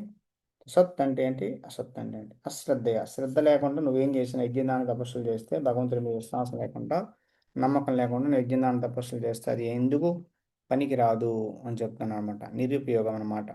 ఓకే. కాబట్టి ఆ, కాబట్టి ఆ, అన్ని వైదిక శాస్త్రాల్లో భగవంతునిపై శ్రద్ధ ఉంచి చేయాలని చెప్తున్నాయి శాస్త్రాలు. శ్రీకృష్ణుని అర్థం చేసుకోవడమే వేదాల యొక్క చరమ లక్ష్యము. కాబట్టి ఈ సిద్ధాంతాన్ని తెలుసుకోకుండా, శ్రీకృష్ణుని కోసం చేయాలనే విషయాన్ని తెలుసుకోకుండా వాడు ఏం చేసినా ఏమీ సాధించడంట. అందుకని ప్రామాణికమైన గురుదేవ నిర్దేశంలో మొదటి నుంచి కృష్ణ భక్తిలో పనిచేయడమే ఉత్తమమైన పద్ధతి. ప్రతిదానికి విజయవంతం కావడానికి ఇదే మార్గం. ఇంకా శ్రీ ప్రభుపాద వారు ఇంకా ఫైనల్ కంక్లూజన్ ఇచ్చేస్తున్నారన్నమాట. అంతిమ తీర్మానం ఏంటంటే, సో గురుదేవుని యొక్క ఆదేశం ప్రకారం మనం కర్మలన్నీ చేస్తే అందులో విజయం అనేది వస్తుందన్నమాట. గురుదేవుని ఆదేశం లేకుండా మన సొంతంగా మనం ఎన్ని చేసినా అదంతా టైం పాస్, టైం వేస్ట్ తప్ప ఏమీ ప్రయోజనం అనేది ఉండదు. కాబట్టి మన కర్మలన్నింటినీ కూడా ఆధ్యాత్మికము, దివ్యము చేసుకోవాలి. త్రిగుణాలకు అతీతం చేసుకోవాలంటే గురువు యొక్క ఆదేశం ప్రకారం చేసుకోవాలన్నమాట. కాబట్టి గురువు అనేవాడు అంత ముఖ్యమైనటువంటి రోల్ ప్లే చేస్తాడు ఒక ప్రతి వ్యక్తి యొక్క జీవితంలో అనమాట. కాబట్టి లేదంటే అది త్రిగుణాల్లోకి వచ్చేస్తుంది అనమాట. త్రిగుణాలకు అతీతంగా ఉండాలంటే ప్రతిదీ కూడా గురువు చెప్పింది చేయాలన్నమాట. సో యాజ్ ఇట్ ఈస్గా గురువుని ఎవరైతే ఫాలో అవుతారో ప్రతిదీ మనం చేసే ప్రతి పని కూడా గురువు ఆదేశాల ప్రకారం చేస్తేనే మనం అది గుణాలను అధిగమిస్తాం అనమాట. లేదంటే మనం గుణాలు లోపలే ఉంటాం అనమాట. కొన్నిసార్లు రజోగుణము, కొన్నిసార్లు సత్వగుణము, కొన్నిసార్లు తమో గుణంలో ఇవన్నీ చేస్తూ ఉంటాం. అవన్నీ కూడా నిరుపయోగం అవుతాయి అన్నమాట. లేదా ఏదో సత్వగుణం ఉండే భక్తి గుణాలతో మిశ్రమైన భక్తి అవుతుంది, కానీ శుద్ధ భక్తి అవ్వదు. అది పూర్తిగా భగవంతుడికి చేరదనమాట. కాబట్టి గు అంత ఇంపార్టెంట్ అనమాట గురువు ఆదేశాల ప్రకారం చేయడం. ప్రతి కర్మ నువ్వు యజ్ఞం చేసినా, దానం చేసినా, తపస్సు చేసినా, ఏం చేసినా గురువు ఆదేశం ప్రకారమే చేయాలన్నమాట. అప్పుడు మనం చాలా ఫాస్ట్గా ఎక్స్ప్రెస్ వే ఉంటుంది చూడండి. యమునా ఎక్స్ప్రెస్ వే అంటారు, బృందావనం నుంచి ఢిల్లీకి. ఓకే, ఎంత ఫాస్ట్గా వెళ్ళిపోవచ్చు. సో ఇదంతా ఎక్స్ప్రెస్ వే అనమాట. గురువు అయితే ఆదేశం ప్రకారం మనం ఏం చేసినా చాలా ఫాస్ట్గా వెళ్తాం భక్తి జీవితంలో. లేదంటే చాలా జన్మలు పడుతుందన్నమాట. సో ఈ విధంగా మనం ఆ, గుణాల ఆధారంగా విభజింపబడిన శ్రద్ధ ఎన్ని రకాలు, శ్రద్ధ యొక్క లక్షణాలు ఏంటి, దాని తర్వాత యజ్ఞదాన తపస్సుల నుంచి, ఈ దోషాల నుంచి బయటికి రావాలంటే ఏం చేయాలి, ఈ విషయాలు మనం చర్చించుకున్నాం. హరే కృష్ణ హరే కృష్ణ, కృష్ణ కృష్ణ హరే హరే, హరే రామ రామ రామ హరి హరి. హరే కృష్ణ. సో ఇప్పుడు ఎవరికైనా ఈరోజు క్లాస్ సంబంధించి క్వశ్చన్స్ ఉంటే అడగచ్చు, మీరు అన్మ్యూట్ చేసుకోవచ్చు. హరే కృష్ణ ప్రభుజీ. వినిపించట్లేదు. ఒక నిమిషం. చెప్పండి. హరే కృష్ణ ప్రభుజీ. చెప్పండి. వినిపిస్తా ఉందా ప్రభుజీ? వినిపిస్తుంది. ఇప్పుడు రాక్షసులు వాళ్ళు తమో గుణంతో కానీ రజోగుణంతో కానీ తపస్సు చేస్తూ ఉంటారు కదా, అయినా కానీ దేవుళ్ళు ప్రత్యక్షం అయ్యి వాళ్ళకి వరాలు ఎందుకు ఇస్తారు? వాళ్ళు చివరికి నాశనం చేస్తారు, అయినా కానీ తెలిసి ఎందుకు ఇస్తారు వరాలు? కరెక్ట్ చెప్పారు, మంచి ప్రశ్న సార్. సో వరాలు ఎందుకు ఇస్తారు అంటే సృష్టి యొక్క నియమం అనమాట. సృష్టిలో ఎవరు తపస్సు చేసినా ఆ వ్యక్తి యొక్క తపస్సుని ఆ, ఆ వ్యక్తిని ఆపాలి. ఆ తపస్సు చేసిన వ్యక్తి యొక్క కోరికని తీర్చాల్సిందనమాట దేవతలు. అది రూల్ అనమాట సృష్టిలో. సో కాబట్టి లేదంటే ఆ తపస్సు శక్తి పెరుగుతూ పెరుగుతూ పెరుగుతూ ఉంటే ఆ ఆ వ్యక్తికి చాలా పవర్స్ పెరిగిపోతుంటాయి అనమాట. అందుకని చెప్పేసి ఎంత త్వరగా వీలైతే అంత త్వరగా తపస్సును ఆపడానికి ప్రయత్నం చేస్తారనమాట. ఇప్పుడు విశ్వామిత్రుడు తపస్సు చేస్తుంటే ఇంద్రుడు భయం వేస్తుందన్నమాట. అయ్యో ఇతను నా పొజిషన్ తీసేసుకుంటాడేమో, ఇతను అంత ఘోరంగా తపస్సు చేస్తున్నాడు, నా పొజిషన్ తీసేసుకుంటాడని చెప్పేసి అతను డిస్ట్రాక్ట్ చేయడం కోసం ఆ, రంభ, ఊర్వశి, వీళ్ళందరినీ అప్సరసను పంపించి డిస్ట్రాక్ట్ చేయడానికి ప్రయత్నం చేస్తుంటాడు అనమాట. సో ఎందుకంటే వాళ్ళ భయం అనమాట. సో వాళ్ళ పతనం అయిపోతే వాళ్ళ తపస్సు శక్తి అంతా పోతుంది కాబట్టి వాళ్ళు ఆ, ఇంకా హ్యాపీగా ఉండొచ్చు అనమాట. అందుకని చెప్పేసి అలా చేయడానికి ప్రయత్నం చేస్తుంటారు అనమాట. సో తపస్సు చేస్తే వాడు శక్తివంతుడు అయిపోతారనమాట. తపస్సు అంటే ఏంటి? ఇంద్రియ నిగ్రహం ఉండడం, పూర్తిగా ఇంద్రియాలను నిగ్రహించుకోవడం, ఎలాంటి ఇంద్రియ భోగం చేయకుండా చివరికి కనీసం భోజనం కూడా చేయరనమాట. వాళ్ళు తినడానికి కూడా ఏమి వదిలేసి ఆ, పూర్తిగా శరీరాన్ని పూర్తిగా నిగ్రహించేసుకుంటారనమాట. అంత సీరియస్గా ఒక కోరికతో డిటర్మినేషన్తో ఉంటే ఆ వ్యక్తి కోరికను తీర్చాల్సిందనమాట. సో అలా ఆ, భగవంతుడు ఆ వ్యక్తి అంతా సీరియస్గా తపస్సు చేస్తుంటే వాడిని వదిలేసి వాడు చచ్చే చావని వాడు ఎలా ఉంటే మాకు అనవసరమైన విధంగా వదిలేడు అనమాట. ఎవరైనా తపస్సు చేస్తున్నాడు, సో ఇంద్రియభోగం చేసేవాడు కిందికి వెళ్తుంటాడు, తపస్సు చేసేవాడు పైకి వెళ్తుంటాడు అనమాట. అది సృష్టి నియమం. అంతే, భగవంతుడు అలా సృష్టి చేశాడనమాట. వాడు ఇంద్రియభోగాన్ని అన్నీ వదిలేసి, సర్వం వదిలేసి ఒక దేవత కోసమో దేవి కోసమో ఆ, తపస్సు చేస్తూ ఉంటే వాళ్ళు వచ్చి వాడిని సంతృప్తి పరచాల్సిందనమాట. అది సృష్టి నియమం. కాబట్టి అలా తెలుసు అనమాట, తపస్సు చేస్తేనే మనం ఆ, మన వరాలను కోరుకోవచ్చు అని చెప్పేసి వాళ్ళు అలా తపస్సు చేస్తారనమాట. కానీ ఆ భౌతికమైన తపస్సుల వల్ల వచ్చేటువంటి ఫలితాలు కూడా భౌతికమైన మాట, తాత్కాలికమైన మాట. సో ఆ విధంగా సో ఇంత ఇంద్రియ నిగ్రహం ఇప్పుడు ఆ, ఒక వ్యక్తి స్టూడెంట్ ఉన్నాడు, వాడు ఎంత తపస్సు చేస్తే అంత సక్సెస్ఫుల్ అవుతాడు, అవును కాదండి. ఉమ్. స్టూడెంట్ కాలేజీలోకి వెళ్ళి సరిగా చదవకుండా కొన్నిసార్లు సినిమాలకు వెళ్తూ, కొన్నిసార్లు షికార్లకు వెళ్తూ, కొన్నిసార్లు గేమ్స్కి వెళ్తూ, కొన్నిసార్లు ఇలా అలా మూవీలు చూస్తూ అంత సమయం టైం వేస్ట్ చేస్తున్నాడు అనుకోండి, వాడు సక్సెస్ఫుల్ అవ్వలేడు, అంత సక్సెస్ఫుల్ అవ్వలేడు.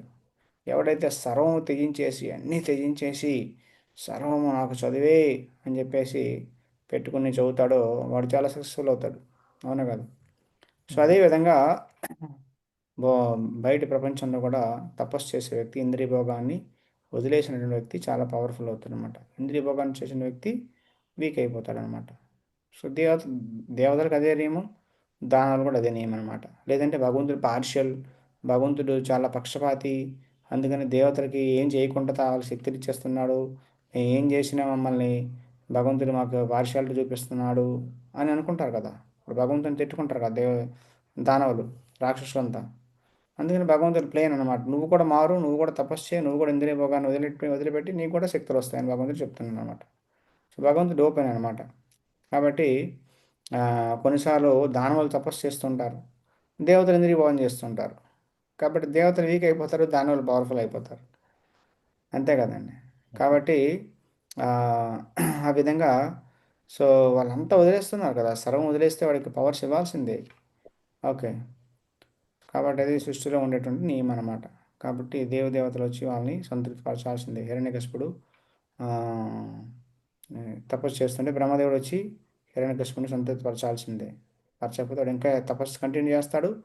దానివల్ల ఆ, మొత్తం బ్రహ్మాండం అంతా కూడా తపస్సు చేస్తుంటే ఆ, ఏమవుతుందంటే కొన్నిసార్లు పైలోకాల్లో కూడా అగ్ని వచ్చేసి అంత హీట్ అయిపోతుందంట. లేదా సఫకేషన్ వచ్చేస్తుంది అనమాట, ఊపిరి ఆడదంట.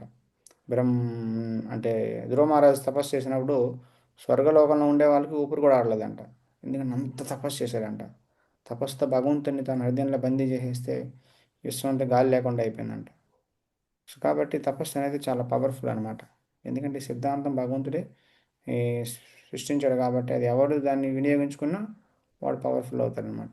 కోర్స్ రాక్షసులు వాళ్ళు దాన్ని చెడు ఉద్దేశం కోసం వినియోగించుకుంటారు, మంచి వాళ్ళు మంచి దానికి వినియోగిస్తారన్నమాట. ఇప్పుడు చదువు ఉంది, అందరూ చదువుతున్నారు, ఆ చదువును కొంతమంది మంచిగా వినియోగిస్తారు. మంచి మెడిసిన్స్ ఇవి కనుక్కొని జనాల రోగాలు నయం చేయడానికి ప్రయత్నం చేస్తారు. ఇంకొకటి వచ్చేసి ఆటం బాంబు ఇది అది కనుక్కుంటాడు, లేదంటే రకరకాల ఆ, ఏ విధంగా ఆ, రకరకాల కెమికల్స్ ఫెర్టిలైజర్స్ తయారు చేసి ఫుడ్ని పాడు చేయడము, వీటిని పాడు చేయడము ఇలా చేస్తుంటారు అన్నమాట. సో అదే విద్యని కొంతమంది ప్లస్గా వాడుకుంటారు, కొంతమంది మైనస్గా వాడుకుంటారు. సో అలానే తపస్సును కూడా కొంతమంది మైనస్ రాంగ్ పర్పసెస్ కోసం వాడుకుంటారు, కొంతమంది రైట్ పర్పసెస్ కోసం వాడుకుంటారు అనమాట. హరే కృష్ణ. అదే. ఇంకెవరికైనా క్వశ్చన్స్ ఉంటే అడగచ్చు. హరే కృష్ణ.